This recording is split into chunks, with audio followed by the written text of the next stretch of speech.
2, 1.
Good evening, ladies and gentlemen, boys and girls, children of all ages.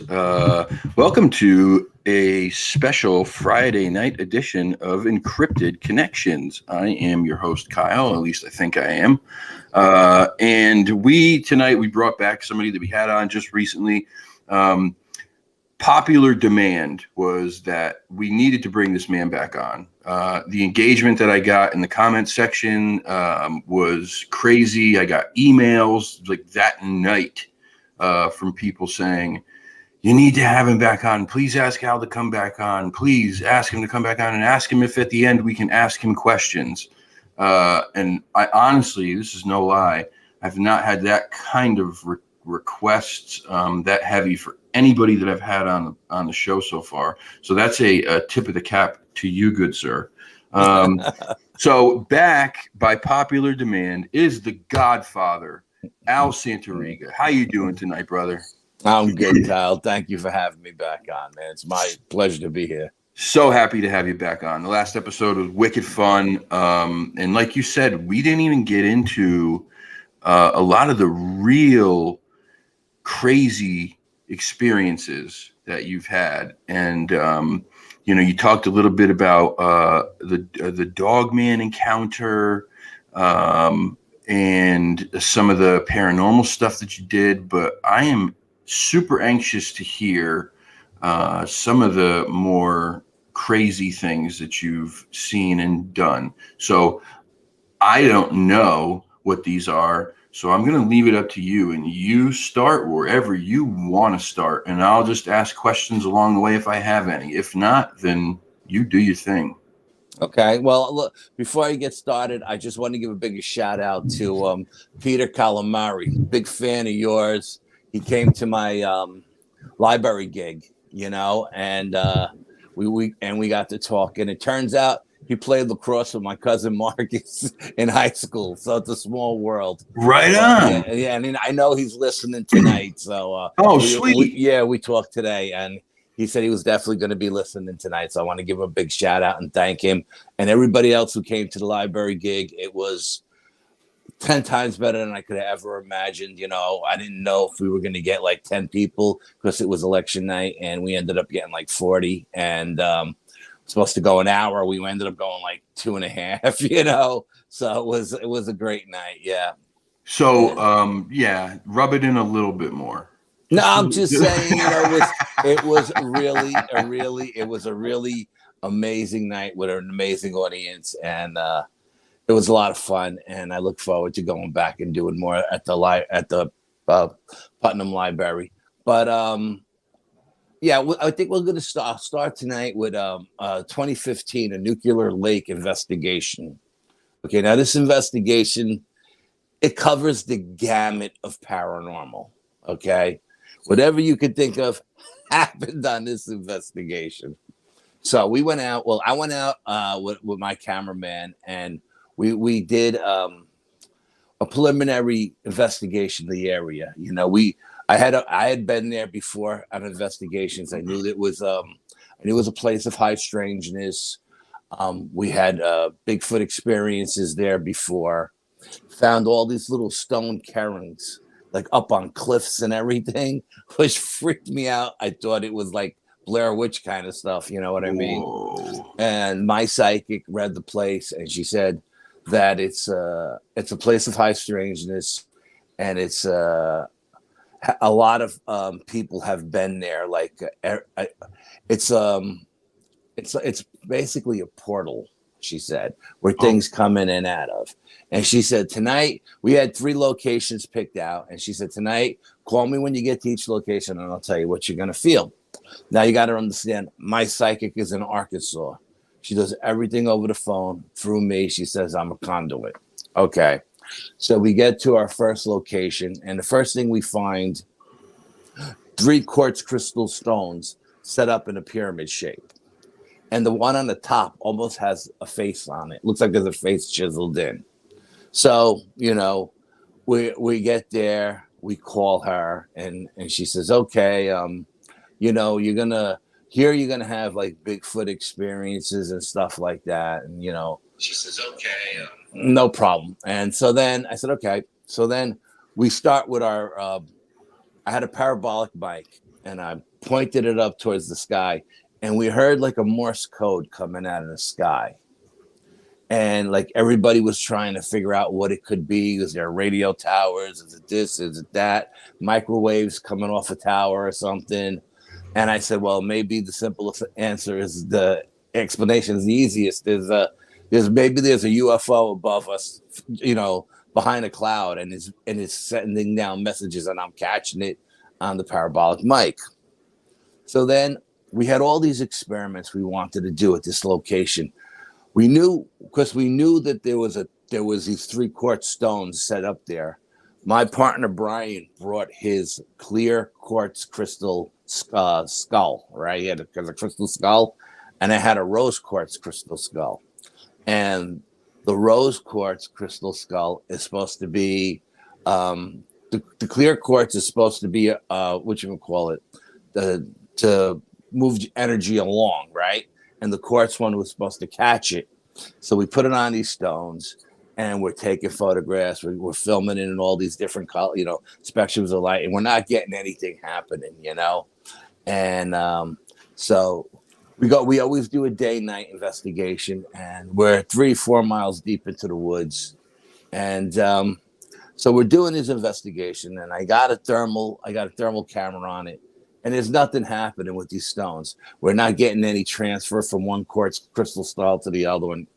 So we're sitting there, and like I'm thinking, okay, what am I gonna do? I felt like I needed to do something to get the ball rolling. So I broke out a Tibetan singing bowl. It was a crown chakra, and I just filled those woods up with frequency and vibration. And the whole energy of the place changed. I mean, our bodies were tingling. We called the psychic back up, and she couldn't even talk to us. She's like, "What did you guys do?" It sounded like she had cerebral palsy. We had to walk like 100 yards away to get her to be able to speak just clearly, you know. And she's like, "What did you guys do? What did you guys do?" You know. And we told her. She says, "Oh," she goes, "You're going to have all kinds of experiences now. You just opened up the floodgates." Okay, no problem.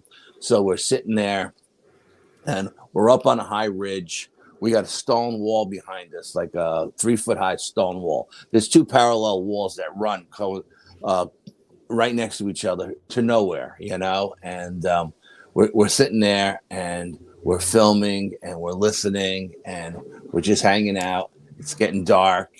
As it gets darker, we're sitting in the dark, and you can hear, because it's the fall, it's Halloween, there's a full moon that night, and there's a meteor shower.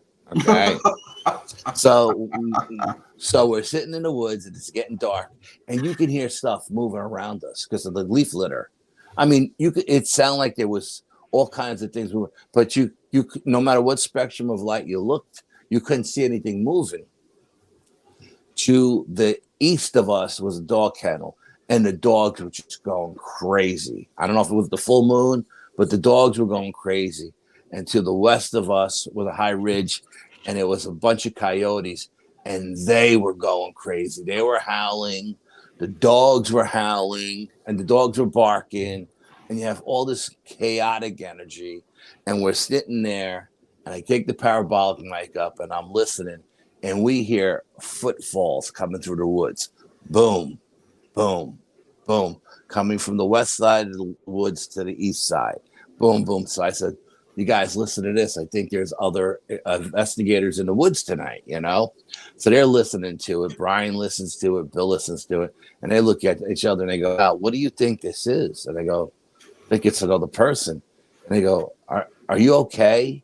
If that's a person, they're about, 1,000 pounds, right? So we have headlamps, but we don't have them on. We're sitting in these like beach chairs with glow sticks around us, and we're just sitting there with the ambient light. So I said, all right, let's cover the glow sticks so no one sees the light. Let's see what happens if this thing goes past us or what it is. We hear now as it's getting closer. You don't need the parabolic mic anymore. You can hear this thing walking up to us. Boom, boom, boom, like an elephant coming right towards us. It's below us on the ridge. We're maybe 30 feet high, 50 feet away from it. And it gets two rocks and it does a rock knock. Pa, pa. So everybody looks at each other like, oh, okay, it's happening now, right? So I get a stick and I do a tree knock, bang, bang.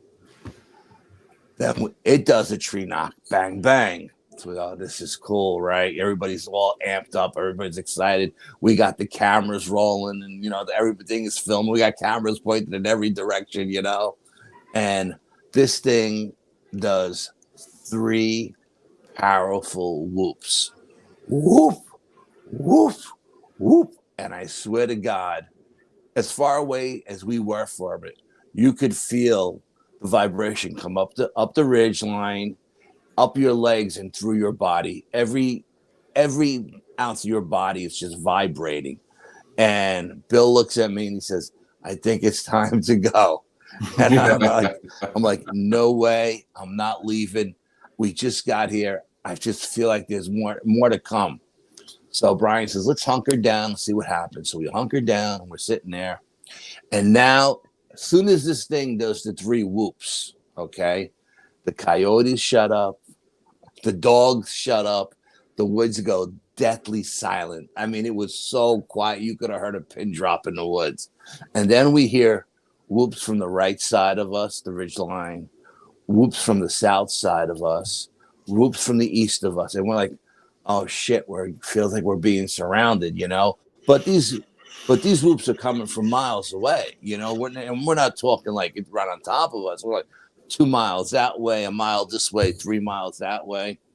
So we're sitting there, and all of a sudden, this rock comes up over the ridge, over the top of the trees. The trees are 60 feet high, and we're on a 30-foot ridge, right? And this rock comes over the top of the trees, lands in front of me. It's the size of a bowling ball, rolls down and hits Brian's chair, right?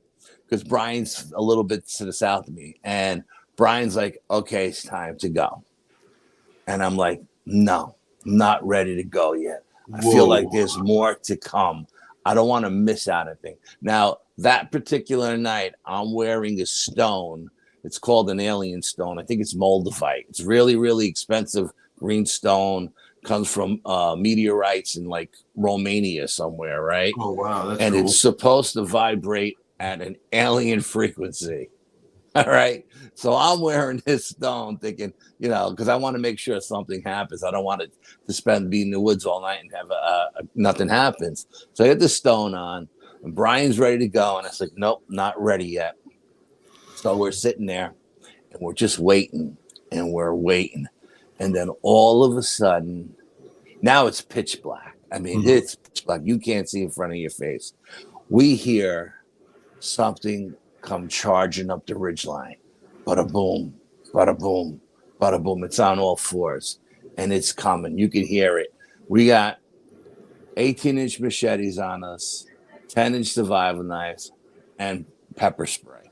That's all we have. We don't have any firearms. I don't let anybody carry any firearms when I go into the woods. I don't trust anybody with a gun but myself. And if I'm not carrying one, no one's carrying one. So we're standing there.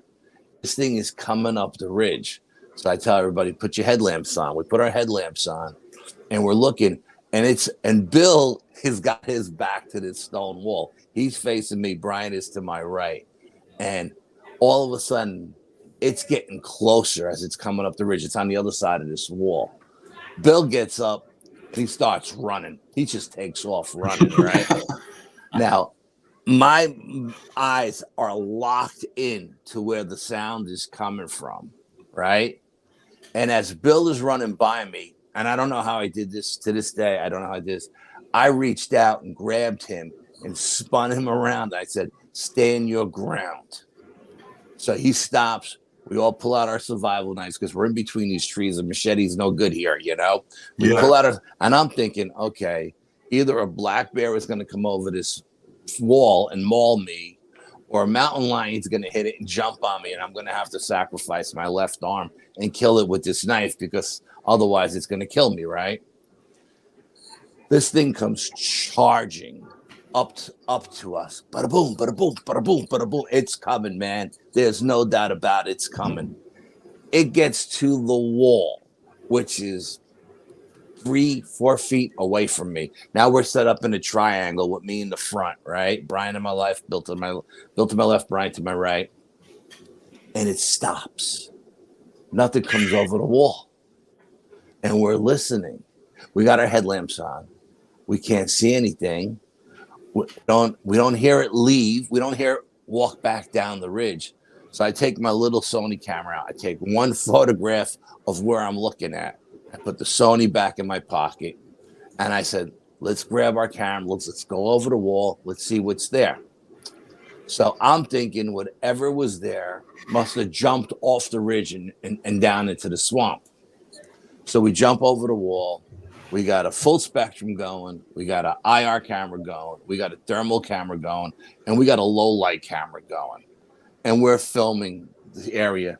And there's nothing in any of our spectrums of light.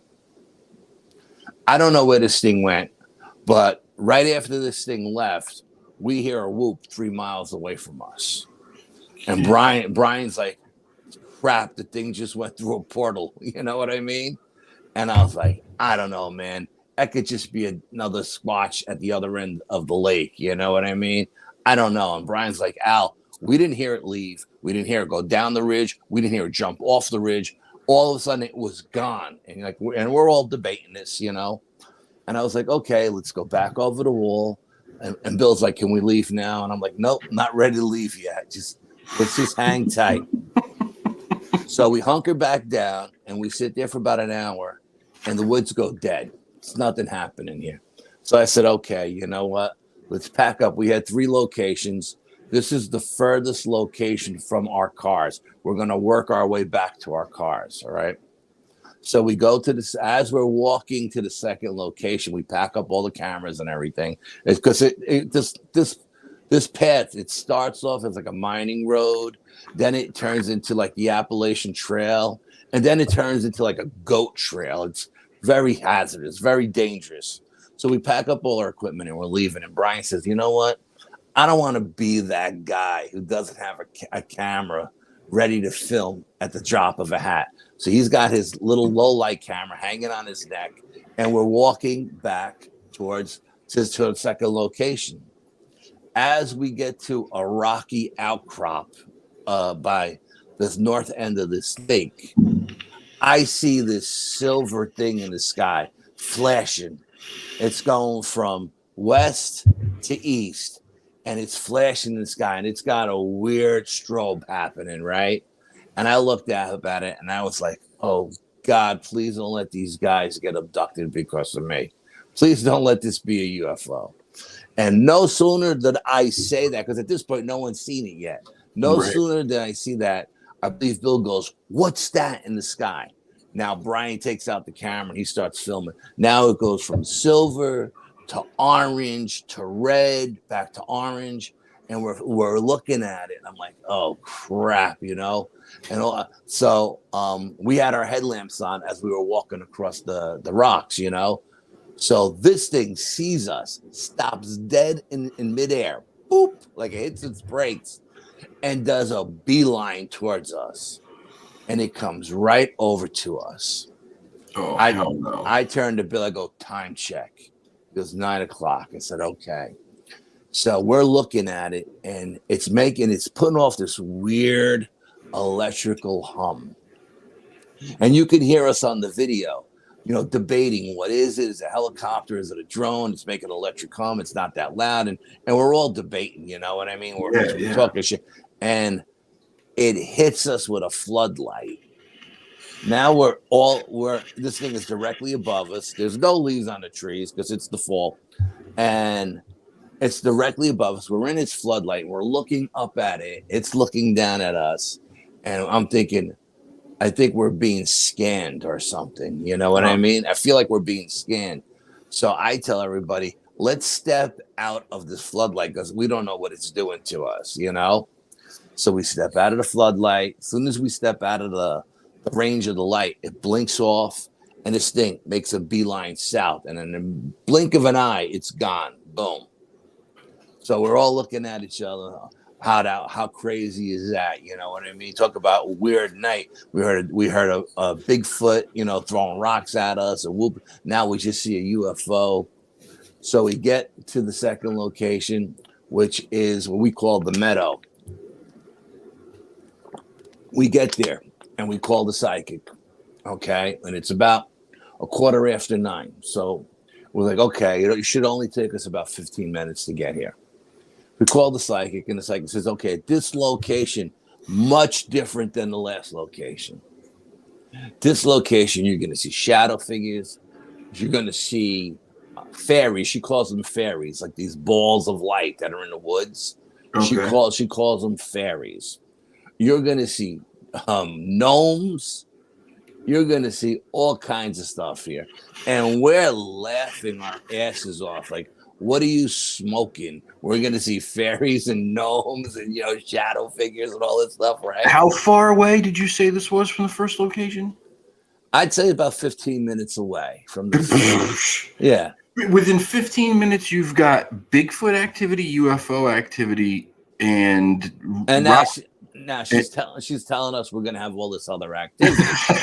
All right, so we're sitting in this meadow, 3 grown adults with machetes and survival knives and pepper spray, and I turned to Brian and I said, you know, the Native Americans say if you see the light, the balls of light, don't follow them. They'll bring you to your demise. So I said, Brian had his green laser and I had my red laser. I said, look, if we see any balls of light tonight, let's hit them with the lasers and see what happens. Brian says, okay, no problem. So Brian is facing north.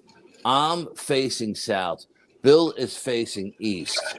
And Bill is actually at one point, he's filming the meteor shower because the meteor shower is just going off, right? Crazy. He's filming the meteor shower. And I'm seeing 7-foot shadow figures jumping from tree to tree. Oh, well. I mean, like, not just one shadow figure. I mean, like 5, 6 shadow figures going from tree to tree. So I go, Bill, turn your camera up here. Let's see what these shadow figures are. So he turns the camera up to the trees. There's no leaves on these trees, okay? Just so you know that. There's no leaves on these trees. And he was filming in IR that night. And we had him and Brian had hooked up a monitor to his camera. So not only did you have the monitor that's built on the camera, we had another monitor attached to it with an SD card in that monitor. So he's filming the trees, and the trees are lit up. Like they look like Christmas ornaments all over the trees, look like Christmas balls all over the trees.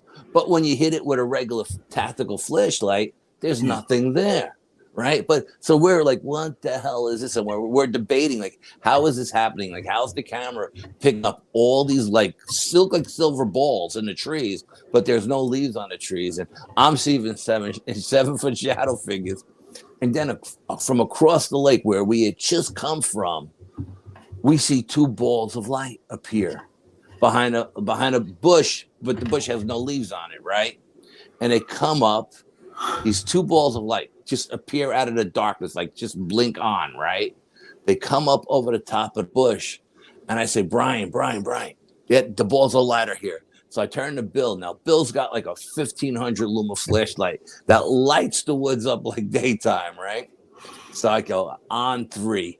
Brian, you hit the one on the right. I'll hit the one on the left. And Bill, you light up that whole area. Let's see what happens when we hit these things. So on 3, we hit them. Soon as those laser beams hit those balls of light, they blinked out and they were gone. And there was nothing there behind them. Nothing left the area. Nothing came towards us. They just disappeared. Boom, they were gone. So, you know, and Brian's like, oh, fairies, my ass. That's no, you know, I don't know what those, you know. And, so then Brian turns to Bill and says, you know what, Bill? Turn the camera behind Al. I'm seeing small figures running from tree to tree. I'm like, what are you talking about? He goes, I'm seeing small figures. So Bill comes over to me. He's standing up over my shoulder, filming where Brian is telling him to film. I got the monitor. I'm holding the monitor. Brian's standing up over this shoulder. Me and Brian are looking on the monitor that we had hooked up to the camera. Bill is watching the monitor on the camera. Hand to God, I swear to God, a gnome comes out from behind the tree. And he runs from one tree to another. And we all just look at each other like, did we just see that? You know? And then... you got to explain to me what this thing looked like. You ever see a garden gnome? Just like that. Yeah, only it was not, you know, not this big, maybe like 2-3 feet tall. Wasn't carrying cookies with it, was it? No, it wasn't carrying cookies, but he had the pointy hat and the beard and the whole 9 yards. No sooner do we say that, another one comes out and runs across. So Brian says, oh, we got to go over there, you know? So we go over there with Bill's 1,500 luma flashlight, and we look all over. There's nothing there, man. There's nothing there. But we're amped because we know we got the SD cards and the cameras. We got it on film, right? So we're sitting there. Again, we're sitting there, and all this is going down, like, seems like 5 minutes after we sat down, okay? Yeah. And all of a sudden, we hear, can't to God, we hear what sounds like a family coming down the Appalachian Trail. A mother and father talking, murmuring, blah, blah, blah. 2 kids giggling, kicking rocks, you know what I mean? And I'm thinking, who the hell is walking through the woods on Halloween with their kids going down the Appalachian Trail? It makes no sense, you know? And we're all hearing this, you know? Like, doesn't make any sense. And you could hear the kids laughing and giggling, and you could hear the parents talking. So I turned to the guys and I go, listen, we should put our headlamps on, because when these people step out of the trail into the meadow, they're going to see 3 large men that are armed to the teeth. You know what I mean? And we don't want to freak them out. We don't want to freak them out. Machetes and whatnot. Right, yeah. Or they'll probably think we're out there. So we turn on our headlamps and we hear the sound of them walking comes right up to the opening of the meadow. No one comes out. No one comes out. So we all look at each other like, are we losing our minds? You know, so I said, Bill, grab me a 1,500 luma flashlight. Let's go see what happened to this family. Maybe something happened, you know? Yeah. So we go in, and like I said, this flashlight lights up the wood like it's daytime, man, Sure, you know? yeah. And we got this flashlight lit, and the 3 of us we left all our equipment at the camp, and we all went into this trail, and we walked about, I would say, 100 yards up and down the trail looking for people. Nobody there. So we called the psychic in Arkansas, and she's like, "Why are you guys calling me so late?" I'm like, "Well, what are you talking about? We just talked to you like 5 minutes ago." And she goes, "What are you talking about?" She goes, "Al, that was 2 hours ago." I go, "What are you talking about?" She goes, "It's 11:30. You called me like a quarter after 9." I'm like, "No." And she's like, "Yeah, look at your clock." So I said, "Well, let me explain what we heard." And we tell her what we heard. And she says, "You guys are in a time-space continuum. And the people you heard walking down the Appalachian Trail won't be there till tomorrow afternoon at some point in time. They're not there now." She goes, "Somehow you guys went into a time-space continuum and you crossed paths with this family. So we're freaking out, just freaking out. Like, first of all, we don't know where the time went. Where did the 2 hours go? All of us, to a man, we're like, we just got here. Where did the 2 hours go? So we're freaking out. So I said, okay, you know what?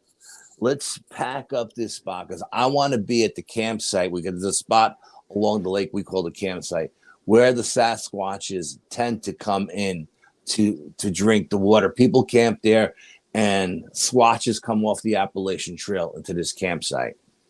So we go to now. The whole time we're in the woods, Bill is freaking out. He's like, "I've never been in the woods that are so deep and so dark, and the woods were devoid of life. There was no crickets. There was no animal life anywhere. No deer, no skunks, no raccoons, no nothing. There's nothing scarier than that silence."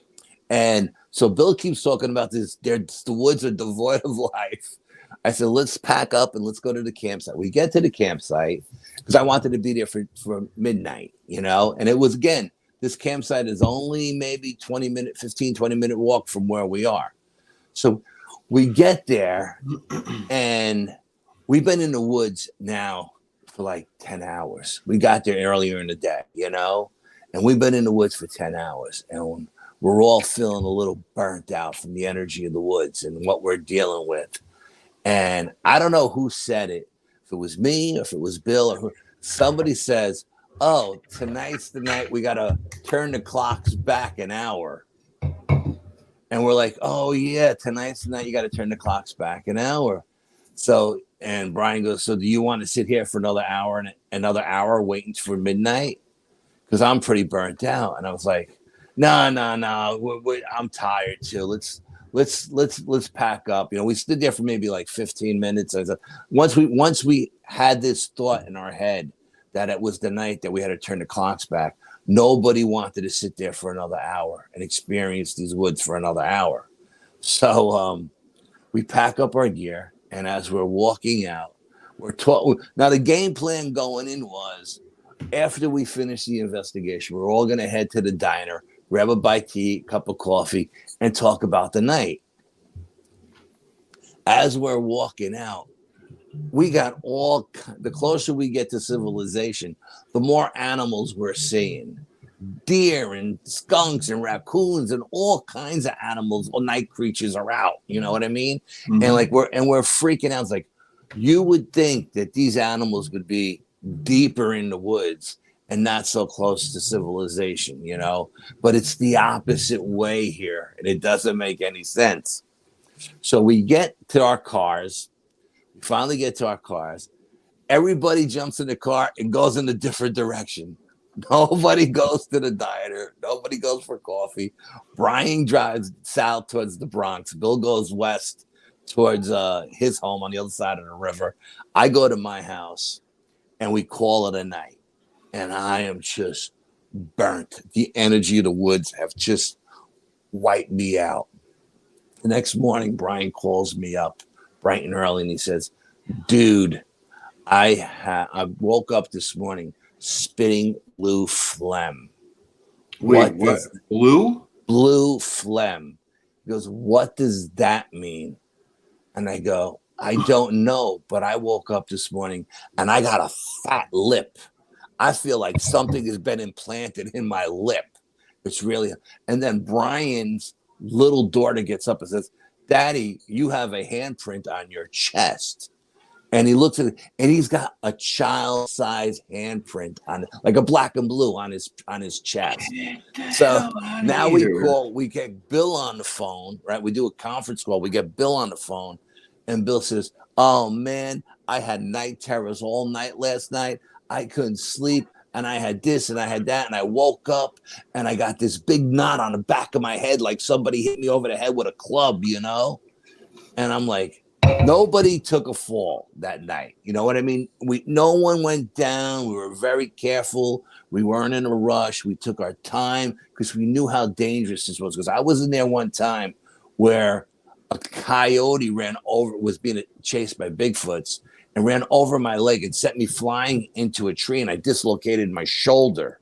And I had to put my shoulder back in place up against the tree. So I was really being careful that night. So we call our psychic up in Arkansas, and she says, "I don't know what the hell happened last night," she says, "but the hand I was using to talk to you guys on the phone, my right arm, it's got a rash on it from my wrist down to my elbow." And she's in Arkansas. So we don't know what the hell happened to us that night. Bill goes and puts the SD cards into his computer to get the video of the gnomes and everything. Everything is on the camera. The UFO, the what you call it, the light things in the trees, right? But there's no video of the gnomes. There's no video of the shadow figures. The pictures I took of the trees of the shadow figures, nothing came out. What you call the balls of light on the other side of the lake, there was nothing on any of the cameras. So I mean, it was just the craziest night ever, you know. And we were like, so we look, we decided, we said, okay, this is what we're gonna do. If we decide that we're gonna get what do you call it, regressive hypnosis, yeah, we're gonna do it together. We want to do it together. Okay. Now, I got to be honest with you. You know, my brother's been after me to get regressed for years, and I always blew it off. I said, no, I sleep just fine at night. I don't need to be, regressed. So over this time period, I became really good friends with Rosemary Ellen Guiley. She's an author. She's a researcher. She's been doing this stuff for 50 years, right? So I was talking to Rosemary, and Rosemary said, "I'll tell you what, Al, if you want," she goes, "you can come to my house in Connecticut and I'll regress you. And if it's nothing scary, we could tell the other guys about it, and then they can come here and I'll regress them, you know?" So I was like, okay, I'll do that. But then Rosemary got busy with doing TV, and then she got busy on a book tour. And she goes, "I'm going to be home at such and such a time. When I get home, I'll call you, and you could come to my house." Hello? As soon as... Can I be seen if I'm filling my water? No, you can't. Sorry. That's okay. So before Rosemary gets home as soon as Rosemary gets home from the book tour, she passed away. And so I never got regressed. No one ever got regressed. And that was the end of that. But so that night was just a crazy night. Nobody knows what the hell happened that night. It was just like I think we just hit it right with the place. The place itself is a place of high strangeness, and with the meteor shower and it being Halloween and everything else, it was like extra charged that night between those two things. But I mean, that's crazy, man. I've never. First of all, I'm still stuck back on the rock, the bowling ball sized rock that came flying over 60-foot tree. Easy, over the top, and landed right between us, right in front of me, and then rolled down and hit Brian's chair. And Brian's like, "That's it, we're out of here." And I was like, "Nah, not yet. I don't." If it had hit one of you, you've been dead. Oh, without a doubt. Yeah. If it would, but see, I've been in these woods so many times where I've had rocks thrown at me and nothing has ever hit me. Never. Never hit me. So I wasn't really concerned about getting hit with any rocks. But that night, when I was taking pictures of the shadow figures, right?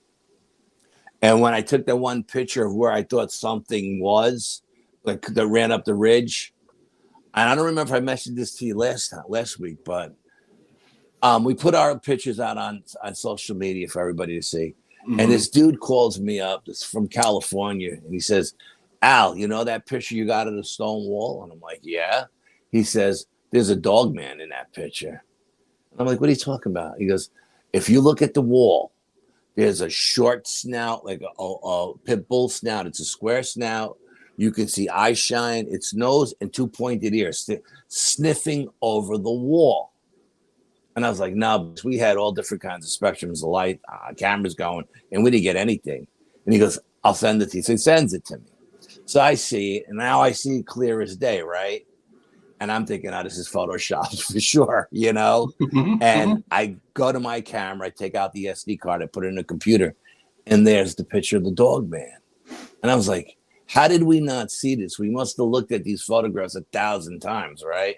So then a week later, he says, "Dude, you know those pictures you were taking in the meadow when you were doing like the 360? And I'm like, "Yeah." He goes, "Well, you caught a picture of a Bigfoot." And I was like, "No." He goes, "Al, it was underneath one of the bushes looking at you." I was like, "No." He goes, "Yeah, I'm going to send it to you." So he sends it to me. Again, there it is, clear as day, right? And when he cropped down the picture, it was clear. In the original picture, there's like 600 orbs in the photograph, different color orbs with faces in them. So we were always so focused on the orbs that no one ever seen anything under the tree, under the bush. But anyway, again, I think it's photoshopped. I go to the original SD card, pull it out, and sure as shit, there's the Bigfoot just watching us under the tree, under the bush in the meadow the whole time we were there. And it's like, how did we not see this stuff? You know, we got like 8 guys on the team. We're looking at these pictures for like 3 hours at our evidence review on a 60-inch screen TV, and no one noticed it. Wow. I mean, do you attribute that to their ability to like their natural what do they call it, camouflaging ability? I mean, is that, or do you think that it was like doing that weird stuff that people talk about, like the cloaking or the shimmering? You know,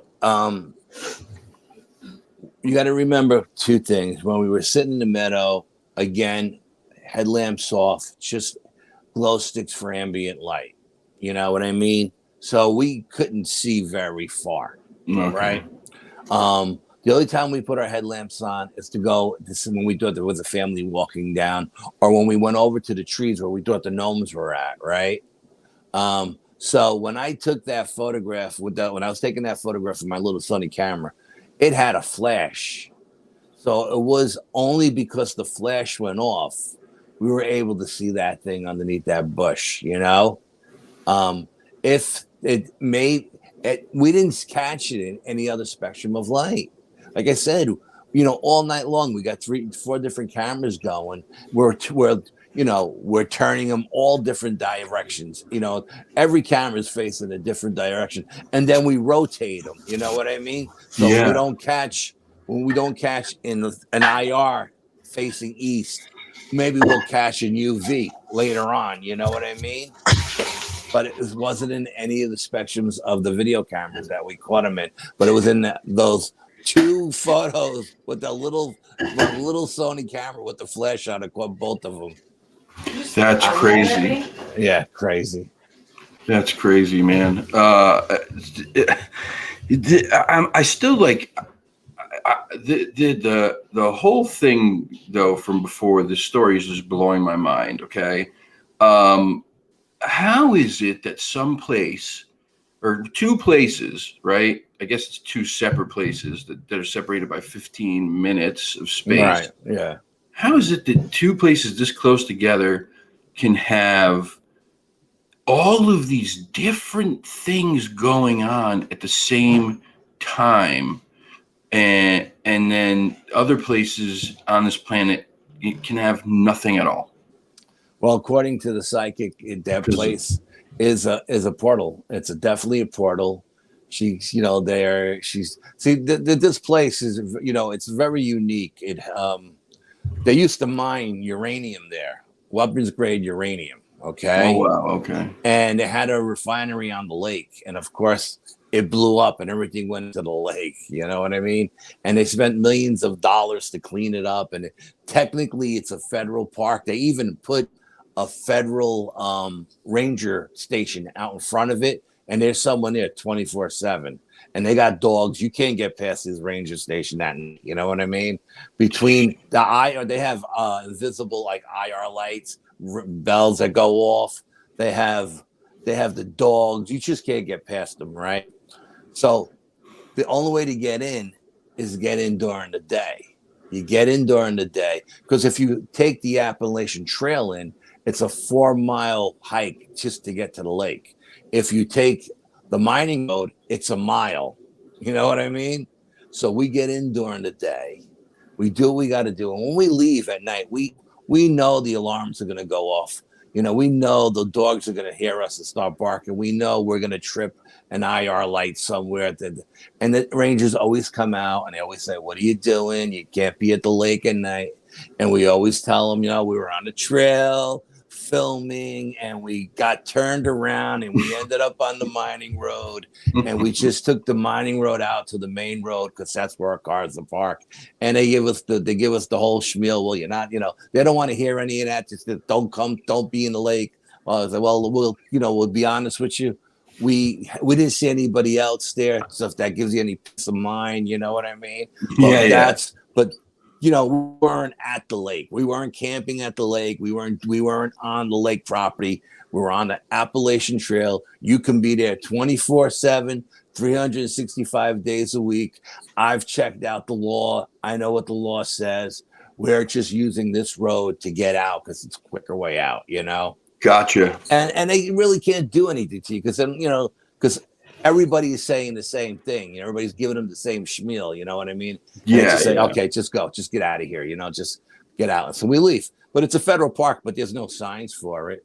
They don't promote it. There's no like benches in the park. There's nothing there. It's just woods. So according to my psychic, now not only are Bigfoots there and Dogmen are there, but they've seen UFOs siphoning water out of the lake. They've seen balls of light come in and out of the lake. My psychic says that the aliens used this at one point. Maybe they were mining the uranium. And then white man came there and they built these like Stonehenge kind of things with these giant megalithic stones. The Native Americans used it as a sacred site. And now the Sasquatch and the Dogman use it as a sacred site. So, it's, you know what I mean? Everything that comes through there goes through there because of, and she says that there's like, veins of quartz crystal underneath the mountain that run, you know what I mean?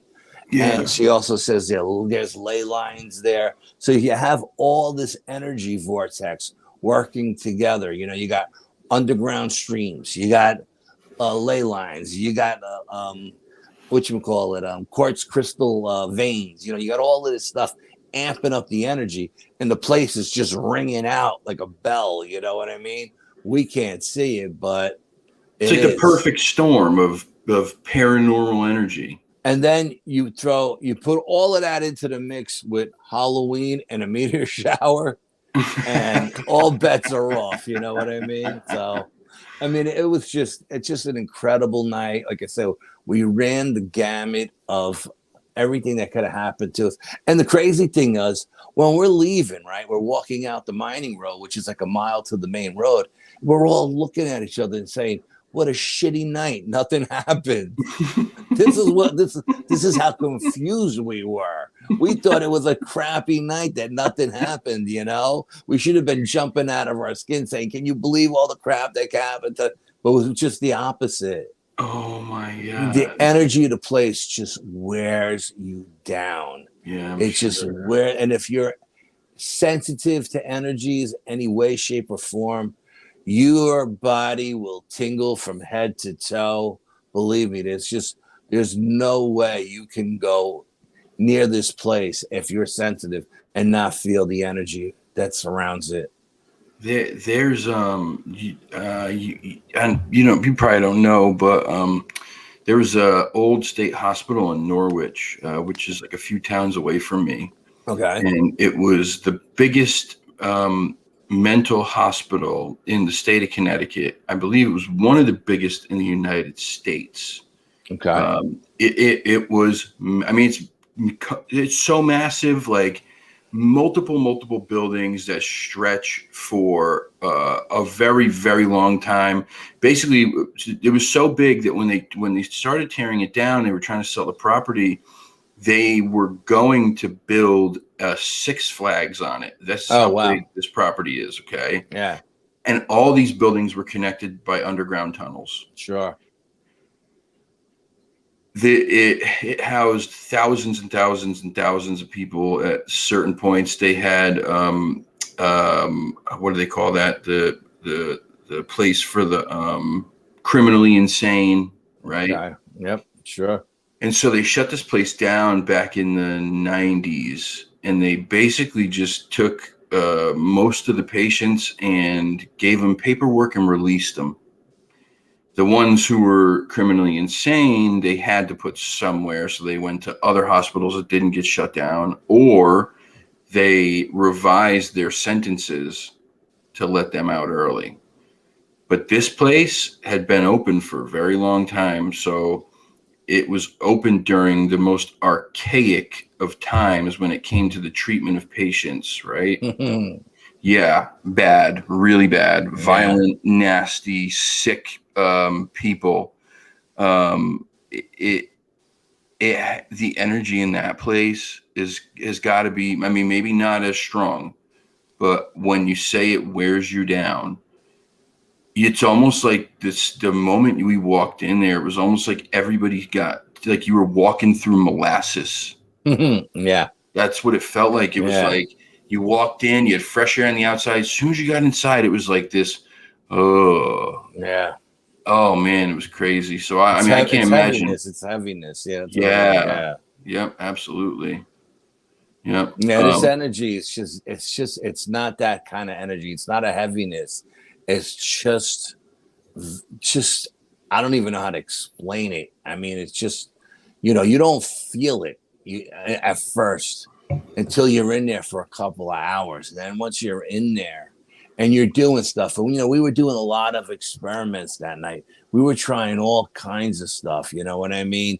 With the crystal skulls, trying to get light to jump from one skull to the other on video. We tried to get at one point, I was filming the 3 stones, and they were ice cold. They were like bluer than blue, right? Yeah. After we did the Tibetan singing bowl, I filmed them with the thermal imager, and they were white hot. And I told my partner, Brian, I said, touch the stones. Let me know if they're hot. He's like, I'm not touching the stones. He goes, what do they look like? I said, they look white hot. They look white hot. Because I'm not touching. I go, touch the stones. He goes, no. I go, here, hold the goddamn camera. I'll touch the stones, because I wanted to see if they were really hot, And when I touched the stones, they were ice cold to the touch. But on the thermal camera, they were radiating so much heat. It was insane. All because of the frequency we use. And I believe it was the frequency of the Tibetan singing bowl that brought that Bigfoot over to see what the hell was going on. You know what I mean? Like, what's that? And why is it coming from that side of the lake? Those bowls are really neat. Oh yeah. Those bowls they're amazing. Yeah. And, they're amazing. And I mean, I use them everywhere. And every time I use them, I get some kind of reaction. It always changes the environment. always changes the environment, and they always bring things in, because of the frequency they vibrate at, So I yeah, can they're imagine so, because like I've dealt with them a few times. Like I went to Reiki, okay. have Reiki done, and the lady who did it used the crystal bowls, and then she also used the Tibetan singing bowls. And I swear to God, man, that sounds crazy, but I physically felt something from it. Physically. Yeah. Oh, I'm sure you felt the vibration go through your body. Absolutely. Yeah. Oh, it was nuts. So I'm sorry. Go ahead. No. I'm just saying. I'm sure you felt those bowls are amazing. They're absolutely amazing. Yes. Yeah, it really is. We've opened up portals with those bowls. No, we have. We have. Yeah. So I mean, we like I'm not saying we opened up a portal at night in Nuclear Lake. We may have, because right after I used that bowl, the whole energy of the woods changed. But we've used those bowls in like these ancient stone chambers that they have here in New York, and we've opened up portals. Yeah, I mean, there's no doubt in my mind. We were in a chamber one time, and we're filming, and if you use a UV light or an RI light, and you film the stones, there's what I call Viking runes written on the stones, but you can't see them unless you're using like a UV or an RI light, right?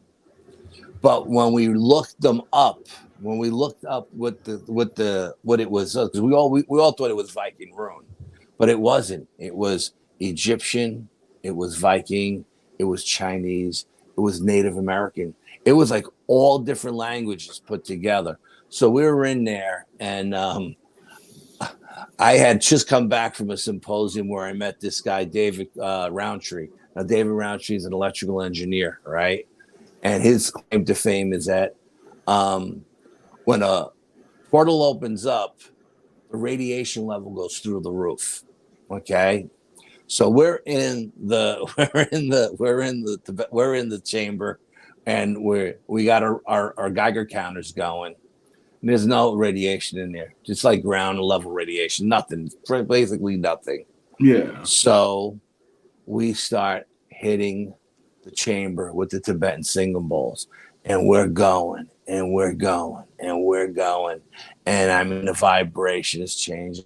All of a sudden, we're filming with the with the thermal imager, and all of a sudden, I don't know if you ever seen the Skinwalker Ranch where the rabbi did his thing and all the colors changed on the thermal imager of the house they were filming. I don't think I saw that one. Okay, well, the same thing happened to us inside the chamber. It went from orange to red to purple. I mean, it's just everything changed. Everything changed. And then the Geiger counter went through the roof. Okay. And Brian is like, dude, I think we should get out of here. This radiation level is pretty high. It's dangerous. And I'm like, no, I'm not ready to go yet. And he's like, no, dude, we should get out of here. But I'm facing him. He's facing the door of the chamber.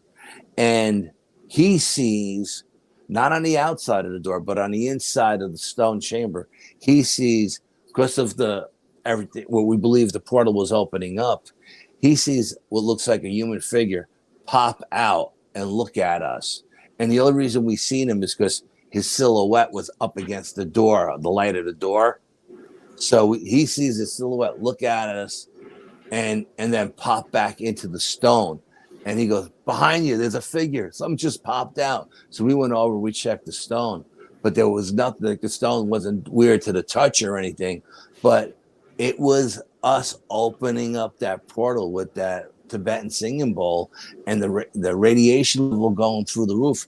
This thing came out to see what the hell we were doing. And there's no doubt in my mind, it came out from another dimension.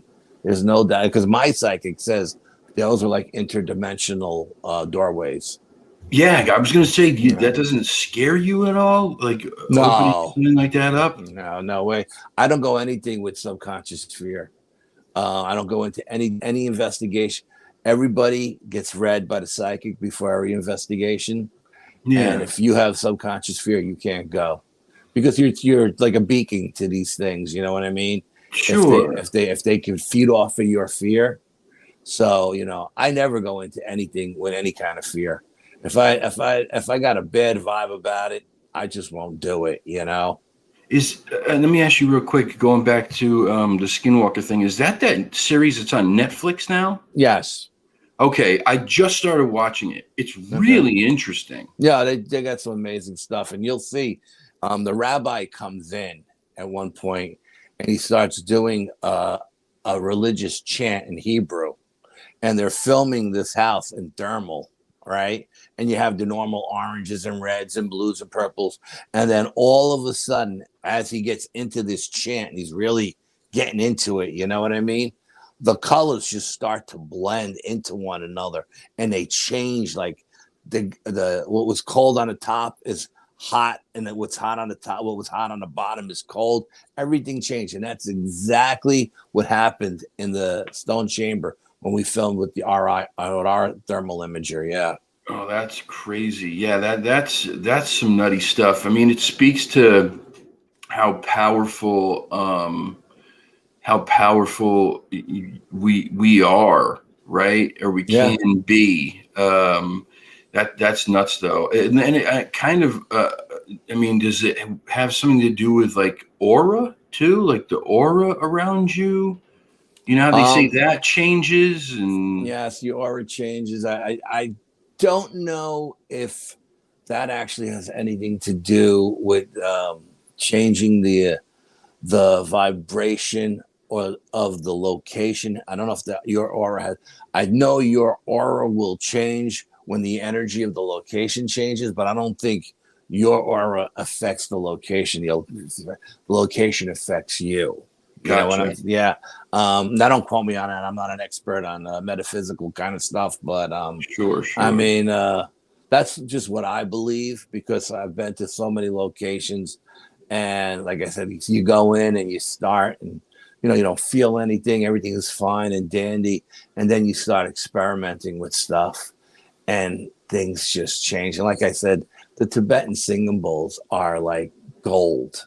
They're when you start putting that, and it depends on which bowl you use because each bowl has a different frequency for a different part of your chakra. You know what I mean? Yep. So I always go with the crown chakra. You know what I mean? Mm-hmm. That's the one I work with. I like it the best, and it always resonates with me, and it always. No matter where we go, something always happens. But if you got any questions from anybody or we anything, do. Go ahead. Bigfoot Lake wants to know if you've done any investigations in the Adirondacks.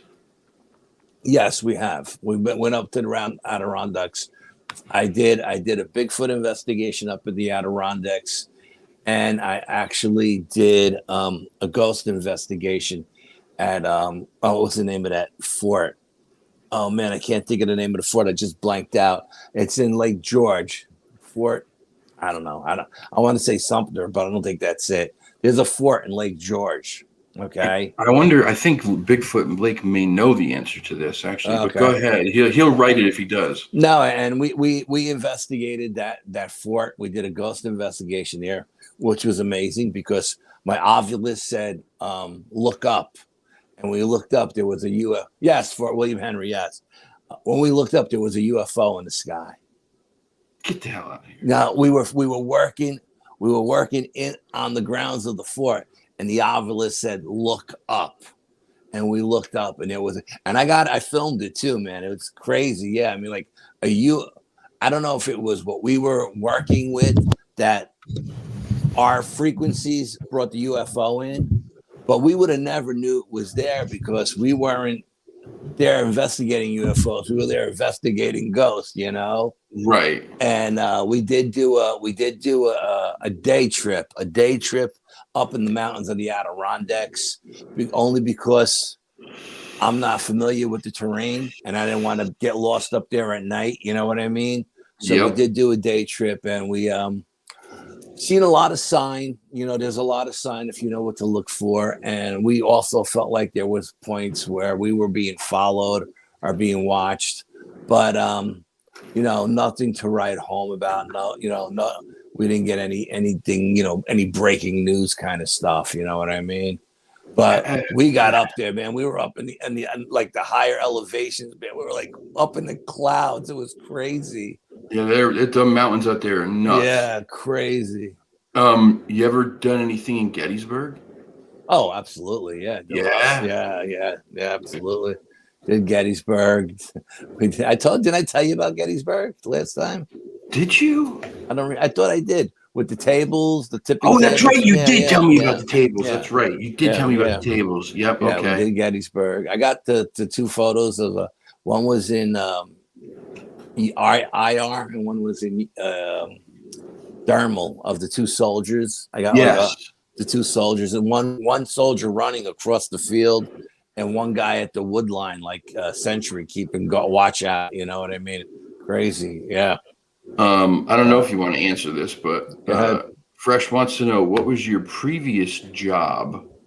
I was a mailman for 32 years. I delivered mail in the city, and I went door to door with mail, and that was my gig for 32 years.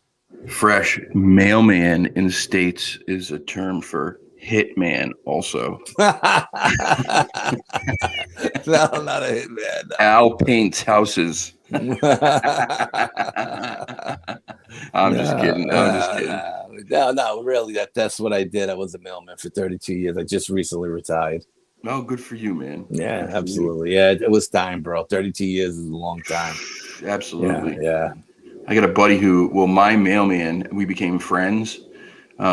Such a nice, just a great guy. But this poor dude, he's so beat up, man. Yeah. He needs knee replacements, hip replacements. His back's all screwed up.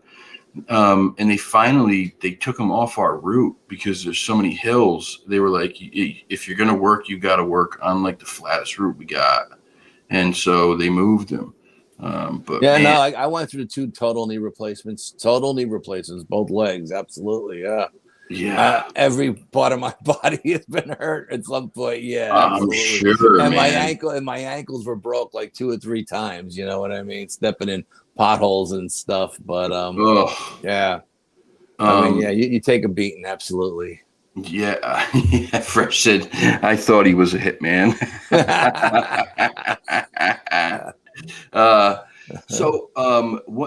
I want to ask you, because we didn't talk about this much last time. I'd love to hear about some of the crazier like UFO alien things that you've been on, man. Okay. Well, let's say, man, when was my daughter born? 92, I think. 94. I'm living down in South Yonkers. I'm working in Yonkers Post Office, and I'm living in South Yonkers. And it's late. Get out of work late. It was like December, right? No, my daughter was born in January, so it must have been January. And it was really. We got out like 6:30 at night. It was pitch black, and I was talking to one of the clerks. And this dude was big into UFOs and stuff, and actually felt like he had been abducted or whatever, And we were the last 2 guys to leave the post office. He locked the door behind him, and we're sitting at the parking lot, and the cars are facing south towards Manhattan, and we're just shooting the breeze, talking about UFOs and stuff. When I see what looks like a star in the sky blinking, Now, I didn't think it was anything other than a star with high altitude clouds going by, giving the appearance of this thing blinking. Yeah. So I turned to this guy, we'll call him Kyle, and I said, Kyle, watch this. I go, Kyle, look, a UFO. And he starts to freak out. He goes, Al, don't mess with me like this, man. Don't mess with me. And I go, no, dude, look, there's a UFO. I go, you see it blinking? He goes, yeah, I see it blinking. So I go, watch this. And he goes, no, don't do anything. I go, watch this. And I go to my car and I do a Morse code with my headlights, right? Again, I'm thinking it's just the star in the sky. All of a sudden, this thing starts coming towards us. and it's coming towards us, and it's getting closer, and it's getting closer. Kyle is freaking out. He's trying to get back into the building. I'm like, dude, you can't go back in that building. The alarm will go off. The postal inspectors will come in. They'll take us both down in handcuffs. So I'm trying to hold him from going, because there was a combination on the door. He knew the combination. It's like, no, you can't go in. I'm trying to fight him, hold him off. This thing is coming towards us. About 100 yards away is a tree line. It's an empty field, and then there's a tree line. But again, it's January. There's no leaves on the trees. This thing stops over the tree line, and it drops out 3 red balls. 1, 2, 3. And when these balls get to about the halfway point, they blink out. We don't know where they are. They just disappear, like they shut off, right? So we're so fixate on where these red balls are, we don't notice that the UFO is gone. So something in my head says, I'll look up. And I look up, and there above right above us, maybe 50 feet above the building, was a triangle-shaped craft just parked over the sky, over us, watching us. I could have hit it with a rock. That's how close it was, okay? Kyle freaks out. He just freaks out. He's like, what do you think it is? I think it's a stealth bomber. I go, stealth bomber? This thing's not making any noise. The trees aren't blowing. There's, it's nothing. It turns as though it's on an axis. It just turns nice and smooth. And it starts to glide towards Manhattan. And if you blink your eye, you can't see it anymore. You got to stay focused on this thing. And it just goes away. We both jump in our cars. He goes north. I go south. I get to my house. I go up on the roof with binoculars to see if I can see it. Nowhere to be found. Okay.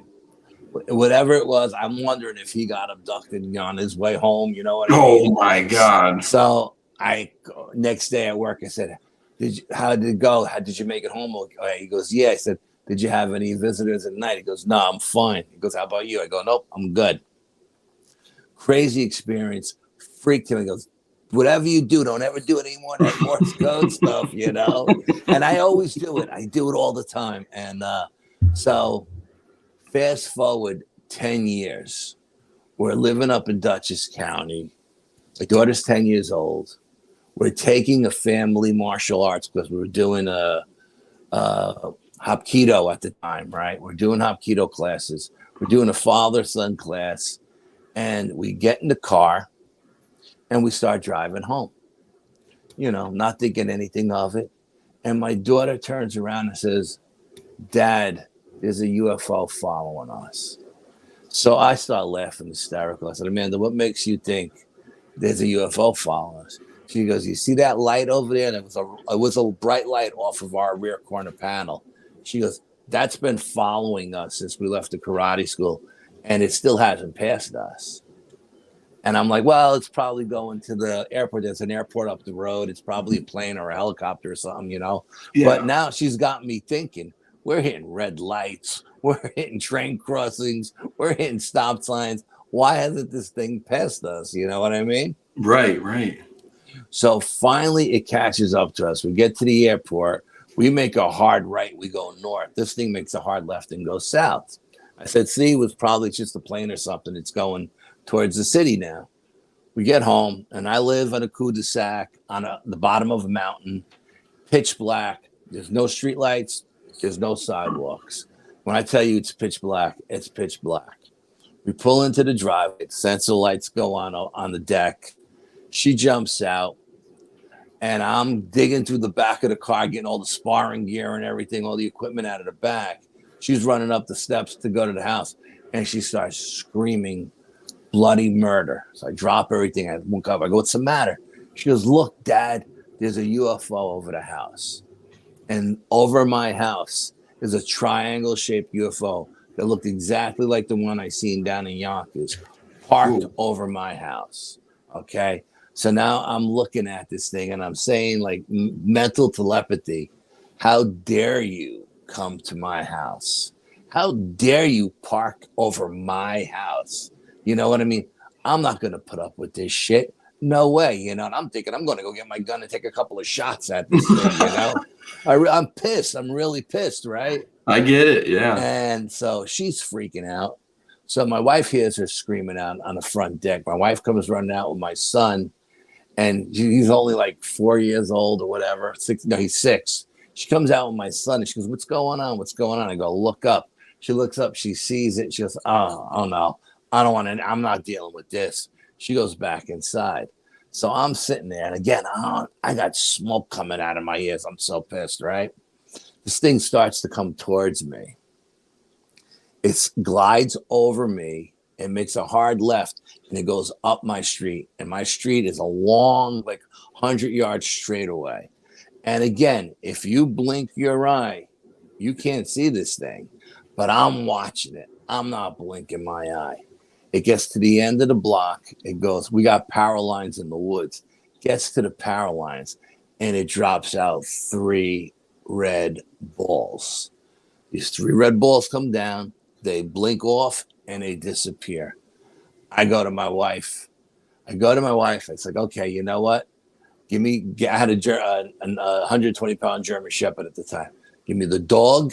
Give me my mag light, and I take my samurai sword. I'm going into the woods. I want to see where these red balls landed, right? I go into the woods, and my wife has to call me every 5 minutes, keep track of me. You know what I mean? On the cell phone. I'm going into the woods. And she's like, "No, don't go into the woods." And I'm like, "I'm going into the woods." And I'm looking for any broken branches on the trees, any weird looking rocks on the ground, any smoking leaf litter. Because this is again in January, the same kind of weather. The first one happened, freezing cold night, but no wind, so it doesn't feel that cold, okay? And I walk up and down those woods, a quarter mile in each direction. I don't find anything. I come home. My wife says, "Are you happy now?" I said, "Yes, I'm happy now." I was so mad that this thing like followed me from 10 years earlier, and it was parked over my house. That's so crazy. 10 years, man. Yeah, and it was parked over my house. And so that pissed me off big time, okay? That summer, following summer, I had a terrible migraine the whole summer, okay? I went to the doctors like 100 times. They gave me everything. They didn't know what else to give me. The doctor says, "You know what? We're gonna do a spinal tap on you, because we don't know what else to do." You know, my cousin's a doctor, and he's like, "Don't let him do a spinal tap. You're gonna be in so much pain. You know, don't let them. They're gonna take the fluid out of your brain. Your brain's gonna be sitting on your skull." And my cousin's like, "Don't do it. You're gonna be in all kinds of pain." And I was like, "Dude, they can't find out what's wrong with me." My cousin says, "Oh, they'll figure it out. Don't let them do it." I was like, "All right," but I agreed to the spinal tap. I said, "Okay," but the whole summer I'm delivering mail with dark sunglasses on because the light's killing my eyes. A headache for 3 months that I can't get rid of, right? That September, there's an Indian powwow across the river at big what's the name of that place? Bear Mountain. Bear Mountain had an Indian powwow, right? So my wife says, "Let's take the kids to the powwow." I said, "Okay, no problem." So we park. We're walking down the main road on the powwow, where all the storefronts are, like all the huts are set up where they're selling merchandise and stuff, right? Gotcha. And there's a lot of storefronts, all these like little makeshift cubbies and everything. And as I'm walking down, I got my son in the stroller. My wife is walking with my daughter, and this Native American, this little Indian guy, comes out of one of the cubbies, and he says, "Your aura is jet black. You have something negative attached to you." And I go, "Really?" And he goes, "Yeah." He goes, "I can fix that for you if you want." So I go, "Okay, how much is this going to cost me, right?" Right. Yeah, this is because I'm from New York. This is the way I think. How much is this going to cost me? So he says, "No, I won't charge you anything, but I'll take care of it for you." Okay. So we go into this little hut, And I'm thinking, maybe this guy's going to light up a little peyote. You know what I mean? Or we'll sip a little peyote or something. I'll leave here feeling no pain. Yeah. So there's another native in there. He's banging on the drum, the tom-tom. This guy starts dancing around me with sage and a tambourine, and they're dancing around I think it was like a tambourine. He's dancing around, and there's so much smoke in this cubby hole. It looks like the thing is on fire. And I'm thinking, I can't even see this guy anymore. I can just hear him as he's going around me. And I can hear the other guy on the drum beating the drum. They're both chanting something, you know what I mean? Yeah. And it was weird, bro. I was like, whoa, this is weird, I felt like I don't know where I was. Anyway, they open up the curtains, smoke goes out, and I hear him going through like a drawer, and I can hear like stones being moved, right? Little stones. So he comes up to me and he has a leather pouch, right? That goes around your neck, like a medicine pouch, right? Sure, yeah. And he says, whatever you do, don't open this pouch. Don't touch this stone. If you do, you'll get rid of its healing powers. But you have to wear the stone all the time for like a month, and your headache will go away. When I left that powwow, my headache was gone, bro. Get the heck Gone. out of here. So I'm wearing this pouch day and night. It's getting pretty nasty from sweating, working on it, but I'm not taking it off. We go out Halloween. We go out trick-or-treating with the kids. I got a 120-pound German Shepherd, and my kids, all the kids in the neighborhood, we're walking around for hours trick-or-treating in the dark with flashlights, right? We get back home. I'm wiped out. Kids go upstairs. All right, everybody go to bed. We'll deal with the candy tomorrow morning, right? The dog's got a dog bed in front of my bed. He's sleeping on the bed. I'm in bed sleeping. I'm sweating like a pig. So I take the necklace off and I put it on a counter next to me. And I'm laying in bed, and all of a sudden I see a light come on in the room. The room gets lit up like it's daylight. And I look out my bedroom window, and the whole yard is lit up like daytime. Now, all of a sudden, I'm having an out-of-body experience. I'm sitting on my headboard, right, which is a flat headboard, like with shelving. I'm sitting on the headboard, and I'm looking at two tall gray aliens levitating me and trying to float me out the window. And I'm sitting on the headboard, and I'm thinking, how the hell are they going to get me out the window? It's, October, the windows are closed, And then I'm thinking, well, why isn't this goddamn dog doing anything? I spent thousands of dollars getting him canine trained. He should be ripping these aliens a new asshole. And as these thoughts are going through my head, they're getting closer and closer to the window with my body. All of a sudden, in the next room, my daughter lets out a blood-curdling scream. Okay. That year, my son was a pirate for Halloween, and my daughter was Dorothy from The Wizard of Oz. My daughter lets out a blood-curdling scream. I'm back in my body now. I go from the headboard back into my body. The dog jumps up and makes a beeline to the kids' room. My wife jumps up. I jump up. We get in the kids' room, and my daughter is wrapped around my son's legs like she's holding him down.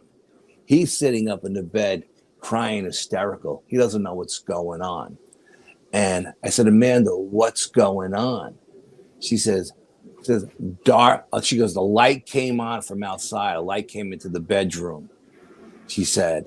And then Dorothy came into the bedroom and wanted to take Nikki out to the light. And I told Dorothy, you can't have my brother. And Dorothy said, oh, don't worry. He's going to be all right. We're going to bring him back. But my daughter, having that fighting mentality with martial arts, everything, she's not letting her brother go. She's holding on to him. Now, if my daughter didn't scream and do that, that validated what was happening to me. I was being taken and my son was being taken at the same time. So we go back to bed. We put the dog in their room. The dog sleeping in between them on the floor. We wake up the next morning. I turn to my wife and I go, did that really happen last night? And she's like, yeah, your daughter had a nightmare. She thought the aliens would, she thought Dorothy would. And I was like, I don't understand. Why would Dorothy, take my son? And then I thought about it. They put the image of Dorothy in my daughter's head, not to scare her, because she was Dorothy that night trick-or-treating. They didn't want her to see them what they really looked like. And they didn't want to scare her.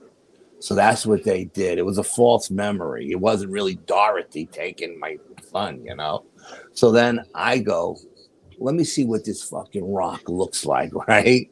I open up the pouch. I pull the rock out of the pouch and I pick it up. And it's an elongated rock. It looks like an alien head with a face on it. And I'm like, what the hell is this? It's an elongated rock. So I'm thinking, to me, it looked like a sandstone, right? So I'm thinking, okay, I'm going back to that powwow next year to find out what the hell what this means, right? So I put the rock back into the pouch and I wore the pouch again. The following year, I make a point of going back to the powwow. And I get to the area where that native guy came out to do the cleansing on me, and he's nowhere to be found. And I said to the guy, the promoter, and I said, where are your shaman tents? And he goes, what do you mean? I go, well, last year I was here and a shaman came out and cleansed me. And he says, I don't know what the hell you're talking about. He says, first of all, we don't have shamans. Shamans are like in South America or in the Far East. He goes, we have medicine men. So I don't know what you're talking about, a shaman. Like, okay. And I was like, well, he gave me this sandstone. And he says, that's not a sandstone. That's a tiger's eye. And it's used in the Far East by shaman. We don't use tiger's eye, he said. Because if you want to talk to the medicine men, you got to go to the end of the field in the back. That's where their tents are. And you can talk to them. So I went back there and to talk to the medicine men, which were all the elders from all the different tribes. I think there was like 4 or 5 tribes there that day, Yeah. And I sat with them and I explained everything to them. And they just shook their head like, we don't know who you dealt with. We don't know what you experienced. That's not a stone we would use for a cleansing. We would use something else, and they, he had all these other stones that they would use. And he said, we don't know. For all we know is you could have been dealing with another alien race that was cleansing you from one to the other. So it was crazy. It was just the craziest thing. And if my daughter didn't scream and wake us up, I would have woke up the next day and thought it was a dream. I wouldn't have even mentioned it to anybody. You know what I mean? I would have kept it to myself and just thought it was a dream. But because she woke up screaming and she validated that they were trying to take my son and me at the same time, And I also, when I did the shooting for, what was it called? Alien Invasion in the Hudson Valley on the Discovery Channel. With Ben Hansen and those guys, right? Oh yeah. They took my blood, and my blood is RH negative. That's what they claim is the alien blood. I don't know how true that is, but when they took my blood, and my blood was the only person's blood that everybody that was there that they filmed with that night. You know what I mean? All the other people that were there, mine was the only one that came back RH negative. So.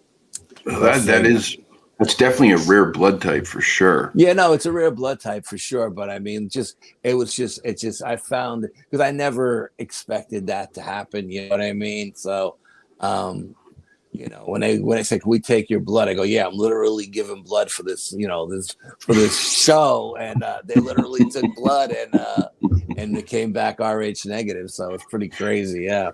Took your blood, and they probably didn't want to pay you nothing either. And that was, and we were at that time. Everybody was upstairs. Like the room I'm in now is the room that was my daughter and son's room when so then my daughter got older, of course, being a teeny bopper. She had to have her own room. So she took our room. We moved downstairs because my wife didn't want her sneaking in and out at night. So she said, we're going to go downstairs. We went downstairs. We're sleeping downstairs.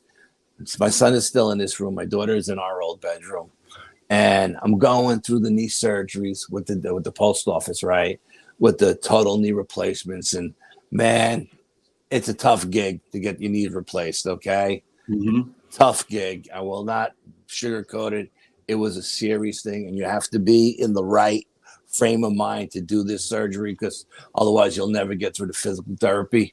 But anyway, we're in the bedroom downstairs one night, and the lights go on in the bedroom again. And I'm like, uh-oh. And I'm sitting there, laying in bed. I'm awake, and I see the light coming through the bedroom window, and all of a sudden, I see two small gray aliens at the foot of the bed. Okay. And they're going like this over my knees. Ooh. And I'm thinking, oh, wow, maybe they're going to heal my knees and I don't have to get the surgery, you know? Mm-hmm. So, again, I got a 120-pound German Shepherd sleeping at the foot of the bed. And I'm thinking, why isn't this dog doing anything? I just don't get it, you know? And so I'm sitting there and I'm looking at them and they're getting closer and closer to me on my side of the bed. And I'm looking at them and the thought crosses my mind. You know, these guys are pretty small and scraggly. I wonder if they could read my mind. And when I said that, I looked at them and they didn't give me any indication that they could hear my thoughts. You know what I mean? Yeah. So I was like, okay, maybe they can't read my mind. Maybe they're not as good as the tall ones, you know, I don't know. And then all of a sudden one of them is getting really close to me. And I was like, you know what? This guy gets like another step closer to me. I'm going to reach out and grab him. I want to see if he can make me let him go, you know? And as soon as I had that thought in my head, they both put their hands up like this, went, ooh, and blinked out, and they were gone. So they obviously they could hear my thoughts. They were just, what you would call it, blowing me off. You know what I mean? But camera thing. Okay, there we go. Sorry. yeah, no, I was just reading the question. No, I've done a lot of investigation up at Pine Bush. Whitley Strieber's house is in that area, up in Pine Bush area. But I never met him at any of the Pine Bush UFO fairs. We get invited every year. We go and we speak. But I believe now he actually lives in like Arizona or something. He moved away. But what they don't tell you about his property is he's got stone chambers on his property. And in those stone chambers, he's had experience with he doesn't know if they're interdimensional alien creatures or if they're extraterrestrial alien creatures, but he's had experiences in those stone chambers on his property. Yeah, I watched a show with him not too long ago. Yeah, me too. A documentary on Amazon. Yep. Yeah, where he went back to the house. Property. Yeah. Pretty crazy place, yeah, man. And even in that documentary, they didn't show you the stone chamber on his property. No. They showed you the big stone that he had and the circle and everything that he made up, but they don't show you the actual chamber itself. You know what I mean? It's actually a small chamber. It's really small, but it's weird. It's got some weird energy. Did you read Communion? Let me tell you something. When I seen the cover of Communion, I started having flashbacks of stuff that I never even knew happened to me. The cover of that book freaked me out so much that it took all the strength I had to be able to open up that cover and read that book. Yeah, that was the trigger for me that brought all of my abduction experiences back to life. You know what I mean? That was a crazy book, man. Crazy book, yeah. And I'll tell you, that cover, man, cover. When I seen that cover, just hit with fear from my head to my toes. Just boom, and then all of a sudden it was like the floodgates were open. You know what I mean? I started remembering all of these crazy experiences that I had over the years that never even thought twice about. It's just wiped out of my memory, blocked. It was just a memory block. Yeah, that's crazy. Crazy shit. If you guys have any questions, ask them now. Probably gonna go another 15 or 20 minutes and then shut this thing down. I gotta go back to work again tonight. Super fun. Exciting. I got a question.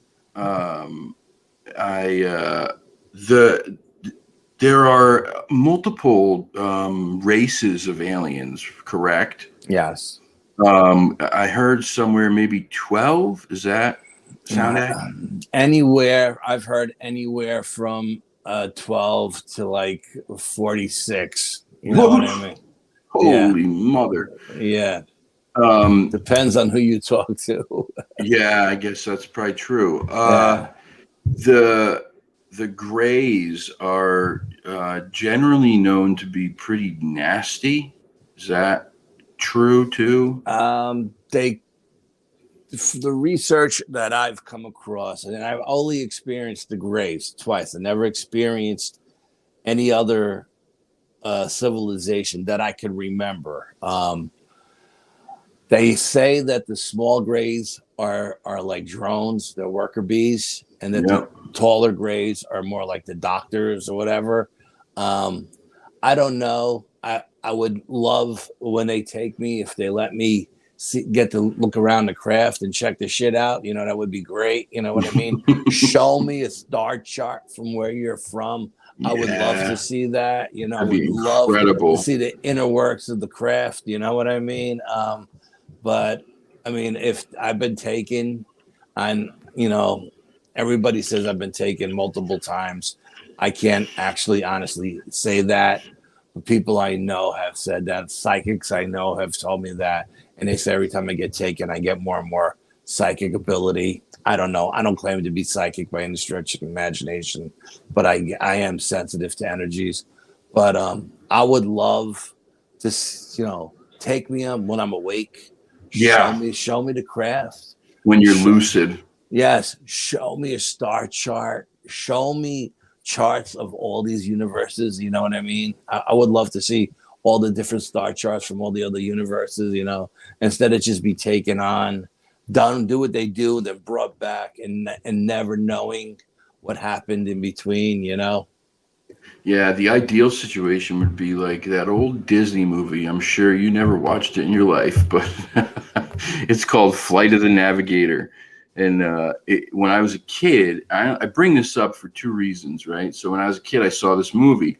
It was like a Disney Saturday night family movie. Okay. And the kid he had to go get his little brother from their friend's house. And on his way home, he falls. He was pushing his bike along and he falls down this little hill. It wasn't a big hill, a little hill into like a little creek bed that was dried out. And he wakes up and he, thinks it's only minutes. Well, he goes home and he's trying to get in. The door's locked. So he's just knocking on the door and somebody answers the door, but it's not his mom and dad. And he's like, "Who are you?" And they're like, "Who are you?" And he's like, "I live here. What do you mean, who am I?" And he like pushes his way past him and he's freaking out. "Mom, Dad, where are you?" He's calling to his little brother. And the people are like, we can't help you or whatever. And so they call somebody and they come and pick him up. Long story short, years had passed in what he thought was minutes. Right. So this was the very first time that I ever heard of like missing time, right? And I was I was a kid, and then he was brought to this NASA holding center because when they were doing this brain scan on him, his brain was showing star charts on the computer of galaxies that they didn't know existed yet. Yeah, sure. And then this UFO that they had ended up talking to him and telling him to come to it, and then he gets on it and he gets to fly this thing around, like learn about all the different creatures that are on this thing from different galaxies and stuff. And for me as a kid, it was the coolest thing ever. Yeah, it sounds like a great movie. Absolutely. I never seen it. That was one that got past me and my kids. You know what I mean? Oh, it was so neat, man. It's on Disney Plus now. But anyway, Big Can Squatch wants to know, are Bigfoots and UFOs connected? Breaking news. Everything is connected. Yeah. Everything is connected. Yes, they're connected. Yeah. I'm not claiming that the Bigfoot's fly the ships, although I've had experiences where people have told me. I also read as well. What do you call that? People's when people write their biographies or whatever, you know what I mean? Like after they die, I forgot what it's called, but I've read stuff from officers from the 1800s or whatever that had experiences with Bigfoots, but the Bigfoots were flying UFOs. You know what I mean? So were they the same breed of Bigfoot that we have here? I don't know. But I don't believe that Bigfoots are aliens, pets or anything like that. I believe there were people, and they've been here a long time, and they have abilities to do things that we can't do. Or maybe we were able to do it one time, but we no longer think we can do it. But I'm sure, if we put our minds to it, we probably can. But everything is connected. Everything is connected. And for years and years and years, I was one of those guys that said, no, ghosts are here, UFOs are here, Bigfoots are here. They're not connected. Don't give me none of that BS. Man, was I wrong. Yeah, I'll be the first to admit. I mean, I can't tell you how many times my thoughts have changed over the years. Because the research, never really answers any questions. It just gives you more and more questions. You know what I mean? But there are threads that tie everything together. And yes, everything is connected. And it all has to do with consciousness, vibration, frequency. Those are the three biggies. And I always like to put your intent too. Intention means a lot when you're dealing in the metaphysical world with your consciousness, your vibration, and your frequency. It's all connected through that kind. It's all energy. It's all energy. Yeah, it makes sense that your intent would mean a lot then. Yeah, your intention means a lot. Yep. Yep. People, especially I think in the paranormal field, may have been the first field in this kind of niche community to really investigate that side of it. Like you said, people don't come with you if they have subconscious fear about going in because bad things can happen. Absolutely, bad things can happen. Yeah. Demons are attracted to weak people who are depressed, sad, broken down, because they're easy to attach to and to manipulate. Yeah. I'm dealing with a demonic possession right now. Is that what you call me? That's over my pay grade, and I actually had to bring in 2 world-renowned psychics and 2 world-renowned demonologists to help me because, I don't play with that stuff. But there's only been another case where I had to get involved. And because of a close friend, personal friend had issues. And this is another one of those cases where it's somebody close to me that reached out to me because they know what I do. And man, they're dealing with some scary stuff. And I was like, okay, I'll reach out to people I know, but I don't want to be there when they come to do whatever they have to do, because I'm not bringing anything home with me, man.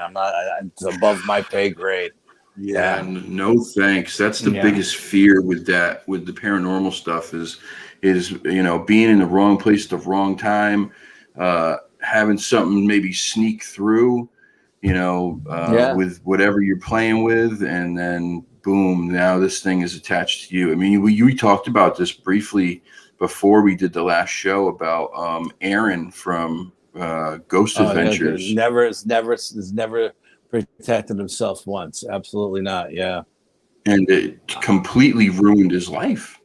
I don't know why. I mean, he thinks if he protects himself, he's not going to have any experiences. It's not the way it works. It's just not, you'll still have your experiences. They don't care. I mean, they want to maximize their experience, but at the same time, they put themselves in harm's way. Now it's not. I go above and beyond when I do an investigation. Believe me, I go above and beyond and I still get tons and tons of evidence. So that's crazy, man. Yeah, it's crazy. It's scary. It's great. Scary stuff out there.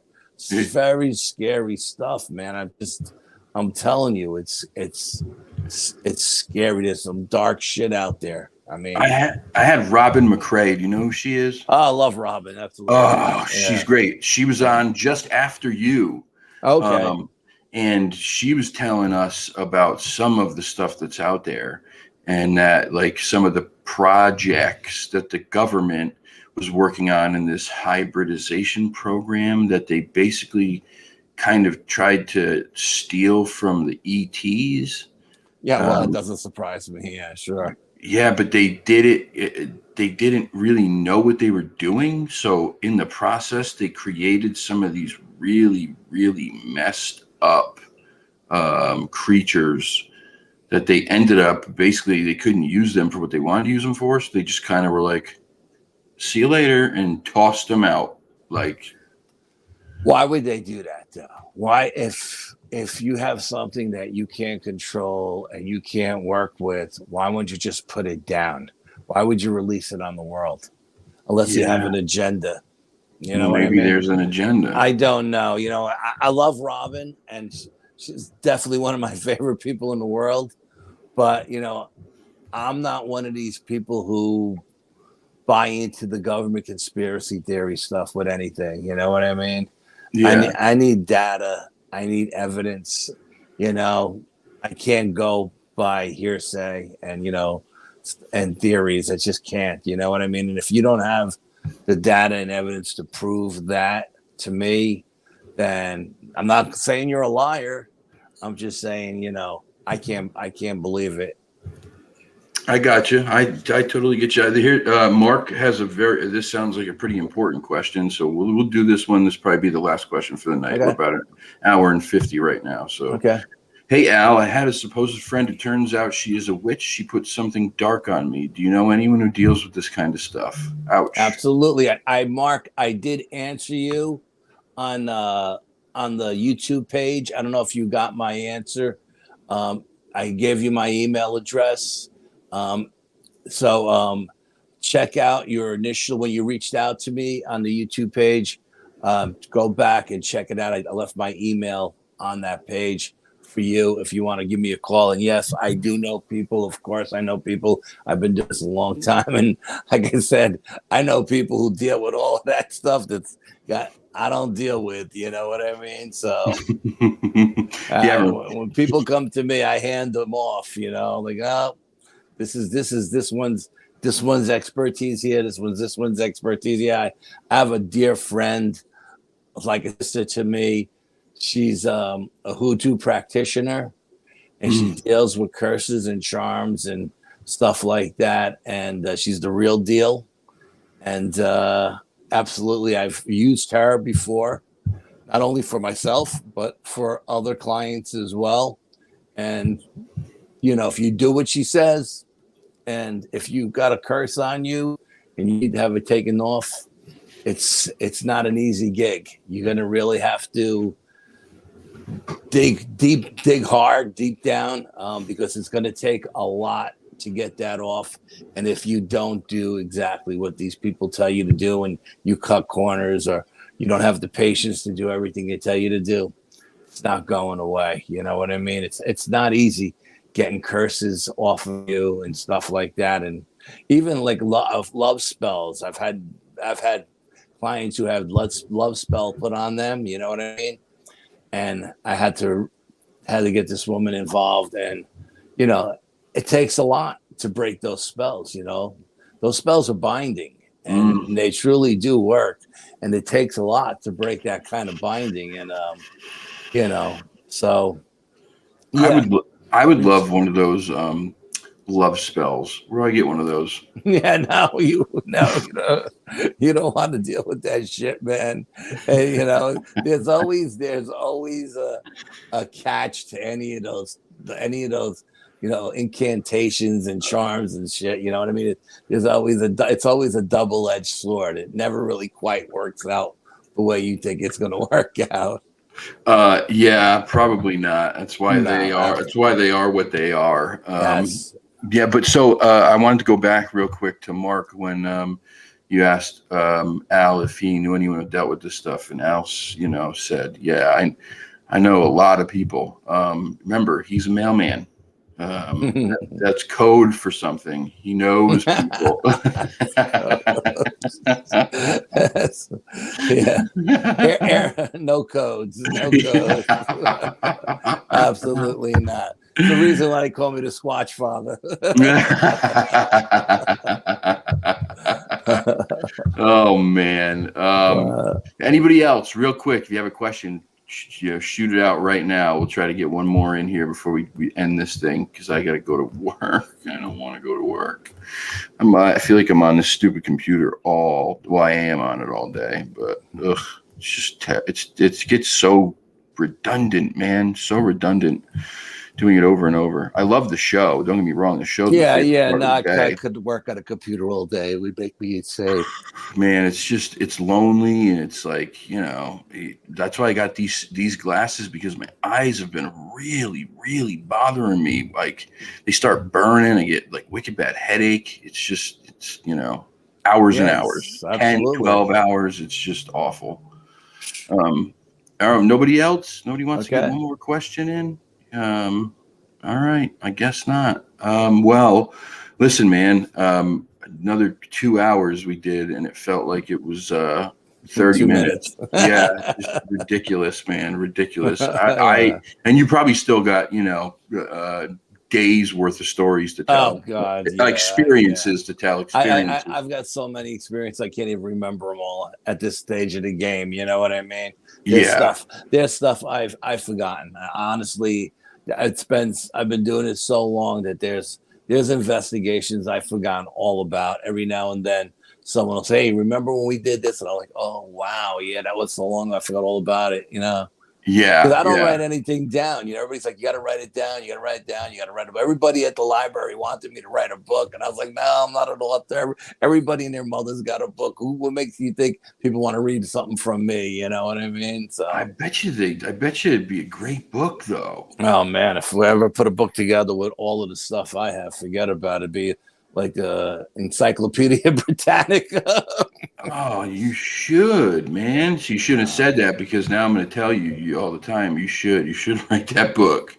It'd be awesome. Yeah.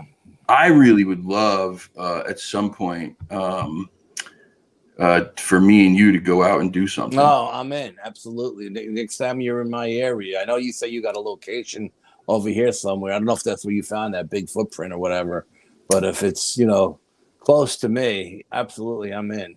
Where are you at again? You're in Dutchess County. Dutchess County? Yeah. Dutchess County. Where's that? Tell me a town. My closest biggest town next to me is Poughkeepsie.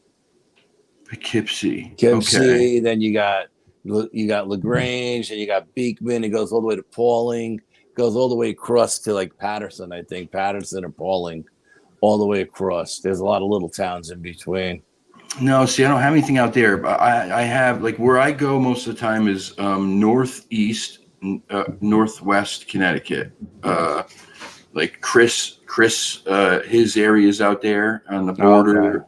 Okay. And then where we're going to start doing Massachusetts here very soon again, in the Bridgewater Triangle, because that place is just, it's nuts. that's a place. There's definitely portals there as well. Yeah, there's no doubt about it. It's a place of high strangeness. Yeah, Wicked. Yeah, wicked weird, yes. There's no doubt about it in my mind. That's one of those locations, like my location here, that just has, everything. Everything comes in and out of it. You know what I mean? Well, let's go there. I'll come out there. I'll make a day to come out there, 2 days. I don't give a shit. I'll make time to go to Massachusetts. No, to go up to your spot. Oh, to my spot. Yeah, I mean, I got a lot of spots. I got like 6 spots now up here. You know what I mean? So I'm serious. You let me know, man. I'll make the time. You know what you would call it? What's his name? The kid who works with Chris. Peter or Pietro, whatever. Yeah, Pete. No. Yeah. Okay. He's I went out with him one time. He came here to meet me. We went out one time. We found all kinds of footprints and stuff like that. And I can't think of his last name. I know Chris calls him Pietro or something like that. I know him as Peter. I think he actually owns the property that Chris investigates on up in like northwest Connecticut, So, but he lives close. I don't know if he lives in Danbury or where he lives. He's not far from me. So we met one day and we went over to one of my locations over here. We found all kinds of stuff. Yeah, really? It was a good day. Yeah, it was a good day. Yeah, it was a good day. I gotta know who this dude is because I watch his stuff. Why can't I think of who this guy is? Yeah, I'm almost sure. Chris calls him Pietro, and I call him Peter. You know what I mean? I know him as Peter. Chris knows him as Pietro, something like that. I think he's Portuguese or something like that. I forgot his last name. But he calls me every now and then. He says, "Al, I got nothing to do. You want to get together?" And I'm like, "Yeah, let's do it." You know what I mean? And we'll go out and we'll investigate. We find stuff all the time. Absolutely, yeah. I would love to come out there, man. I would love to. I want to start getting outside this area. Seeing other spots and what they have to offer. Well, like I tell Chris all the time, Chris goes all over the country looking at all these locations. You know what I mean? Yeah. And the one thread to all of these locations that he goes to is that the evidence is always the same. No matter if he's in Florida, California, New Mexico, Colorado, the evidence. But he's got such a great location, like right behind his house. Yeah. I told him, dude, stop flying all over the country and focus on your property. Yeah. Spend more time. As a matter of fact, I was talking to Jay Bachochin yesterday. Such a sweet guy. And I gave Jay a little. I threw him a bone. Okay, I said keep this in the vault. Not everybody knows this, and I threw him a bone. Actually, I threw him 2 bones, and he was like, "Oh, thanks, I appreciate it." And I told Jay the same thing I told Chris. You have these locations that are active. Yeah. Stop constantly moving. Find a location that's a hotspot. Make it a campsite and get to know these Sasquatch people. Yeah. Get to know them where they become they'll accept you. You know what I mean? I always say they tolerate me when I go there. Because they know who I am, they tolerate me. Get to that point, and then when you get to that point, you can start doing experiments that are mind blowing. I told Jay I had 2 epiphanies last summer last summer alone, I had 2 epiphanies. It's very simple things, something that never crossed my mind ever because they were just so simple. It's like, people, you try to make it more complicated, and it's not that complicated. Just focus. I had these 2 things, and I was like, wow, they both blew my mind. And I told Jay, and Jay was like, wow, that's pretty mind blowing. I go, yeah. And it's simple stuff, but I was overthinking it. Yeah. Pick a spot and do your research. And then your research will lead to different fields of research. And then you'll expand your research and you'll get so much. I said, Jay, I got so much data that when I die, I don't know if I'm going to give it to anybody, if I'm going to take it with me. I was like, because I have so much scientific evidence, that so much data that it's mind boggling. And I said, he goes, well, what do you mean? I said, the only way I can explain it is like every time I go out, I have 250 data points that I check every single time. And sometimes I try to duplicate what I got the time before. Sometimes I just let it go and see where it leads me. It may be totally different. It may be the same. I don't know. Sometimes I try to duplicate it. If I can, that's great. If I can't, that's great too. Because then the next time I come back, I try to duplicate the one I couldn't duplicate, Yeah. And I got all these data points. And he goes, well, what's it involve? I go, it involves everything. Like when I tell you it involves everything, it involves. And he's like, you're killing me. And I'm like, stop walking around the woods. Stop hiking miles and miles. Find a hot spot. Find a location that has all the evidence around you and hunker down there. Like he always says, he calls it finding Jay because they find him. Mm-hmm. That's what I tell everybody. If you're going looking for Bigfoot, you'll never find them. Yeah. You find a location where there's evidence and you just hunker down there. They will find you. They will find you every single time. They will find you. Yeah, because number one, it's their domain. It ain't yours. Domain. It's theirs, right? Yes. They know it better than anybody. The other thing is, I was talking to a family today. I can't say any names. I can't say where they live. All I can say is they live in Connecticut somewhere. Okay.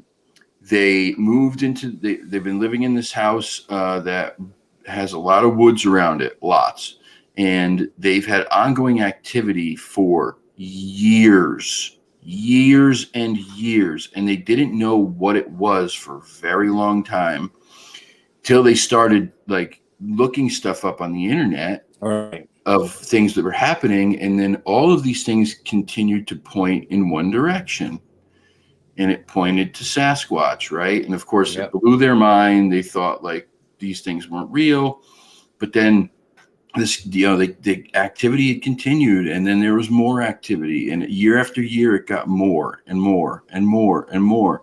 And when it got to the point where they knew what they were dealing with and they started interacting with them in slight ways, they would do just whatever little things, it kind of like they knew they were there. And then the Bigfoots would interact even more with them, but they weren't trying to do much. They were there, right? Yeah.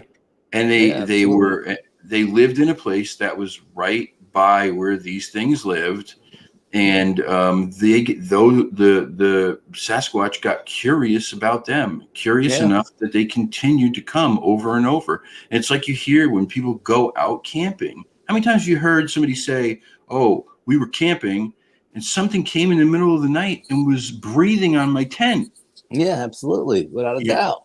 Yeah. So I believe you're absolutely right in that theory. Just, find a spot and stay there. Yeah, absolutely. And I told Jay, I said, Jay, I don't deal with theory and conjecture. I said, I deal with fact and data. And what I tell you is fact. I have scientific proof that backs it up. And I'm telling you, if you really want to learn about these people, the Sasquatch people, you have to become you have to build a relationship with them. Mm-hmm. If you're going to be constantly walking through the woods filming and them throwing rocks at you and this and that and that and this, you know, and never actually communicating with them or, you know, be building a relationship with them, you're never going to get anything. You're never going to get more than what you have now. You know what I mean?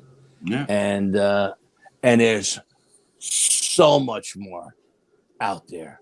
Yeah, I'm so sure. much more. It's mind-boggling once you start diving into all the little intricate avenues you can go down without giving everything away. It's insane.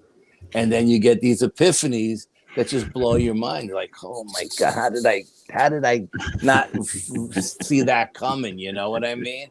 No, Yeah. I'm serious. No, I tell Chris the same thing. I said, stop. He was talking about going, I don't know where the hell he's talking about going now, you know, Montana. I was like, stop with the Montana. Go in your goddamn backyard, pitch a tent, and stay there for a month, you know? Stop, right. You know? He's like, so, but anyway, that's just me. Well, I think you're right, man. I really do.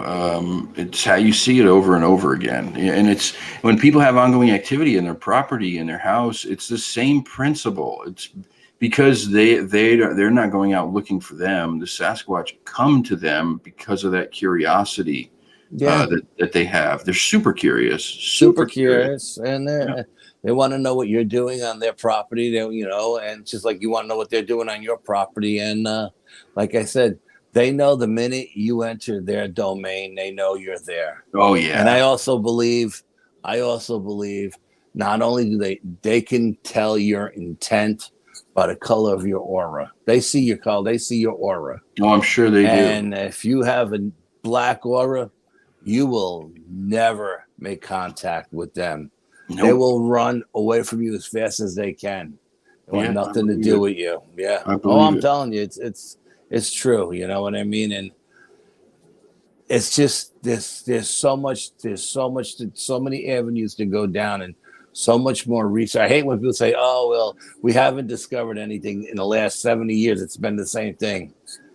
No, it's not true. We needed what those guys in front of before us have discovered has led us to where we are today. If you're still doing what they did 70 years ago, then there's a reason for that. You haven't moved on to the next level yet. You know what I mean? Right. And but we needed those guys to come along and do what they did to give us all those little hints and stuff and to teach us. You know what I mean? And of course, so I will never say that. You know, a lot of people say, "Oh, those old timers, they never learned anything." Absolutely wrong. You're 100% wrong. You don't know what you're talking about. Yeah. No, they definitely did. You know what? The saying is, if I can see further than those who came before me, it's because I'm standing on the shoulders of giants.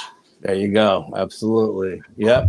And like I said, I have a half a dozen people that are old timers, older than me, and that I go to when I have these epiphanies. You know what I mean? Mm-hmm. And then they validate it. You know, and then once I have these epiphanies, they'll actually sit down with me and say, "Okay, you've taken it to a new level now. You're gonna this is what you're going to experience at this level, you know. Let me know when you have your next epiphany, you know." And that's just the way they are. They won't tell you, you know. They'll just wait for you to get there, no matter how long it takes you to get there. You know, I just wish they would throw me a bone and tell me, you know, but they don't. You know, it is what it is. So, yeah. Oh, that's all right. I think you're doing okay for yourself. Yeah, what I do. I mean, I do for me. I don't have nothing to prove to anybody. I'm not writing a book. I'm not doing TV shows. This is fun. I love doing the radio interviews like this. But like I said, I got nothing to prove to nobody. I don't need to be invited to the symposium and talk. I could care less if you invite me. If you don't invite me, I could care less if you like me or you don't like me. It's been that way my whole life. People either loved me or hated me. Just let me know what side of the line you're on. You know what I mean? That's all I ask for. You wouldn't like me once I get mad. You know, if you don't like me now, you're not gonna like me when I'm mad. But like I said, but I just, you know, I just do me. I just do me. Yeah. Yeah, absolutely. I agree. It's all you can do, man. It's all you can do. That's it. Well, listen, I just got a phone call. I got to make a phone call back. I appreciate this, man. Yeah, it's been fun. Absolutely. Another great episode. I hope so. It was, dude. I promise you. You're one of my favorite people who's ever been on the show. Thank you. I told you last time, like, man, I knew from the moment we first spoke, I was like, oh, me and this guy. You said we could get in some trouble together. Yeah, we could. Absolutely. Yeah. And I said, yeah, and probably happened real quickly too. Yeah, without even thinking about it, for sure. Absolutely. You are welcome back on anytime, and I'm sure I'll have you back on again. You know, I'll give you some time to relax. Man, let me get through this thing I'm working on now. You know, this demon thing, and see what happens. Oh yeah, let me know, man. Let me know. That's pretty crazy. I still got to go through all the evidence I did the other night with John Zaffis. I haven't gone through any of that either. You know, I saw you were doing it with him. Yeah, I was doing it with Zaffis and Eric Vitale and Timothy Dalton, and so a lot of people, and so I haven't. Eric is like, dude, you got to let me know if you picked up, because my name came through on the SB7 Spirit Box, right? It said Al and Fred, and as soon as it did that, Timothy Dalton was holding he was holding not a REM pod. He was holding I can't think of it, but another thing that says words, right?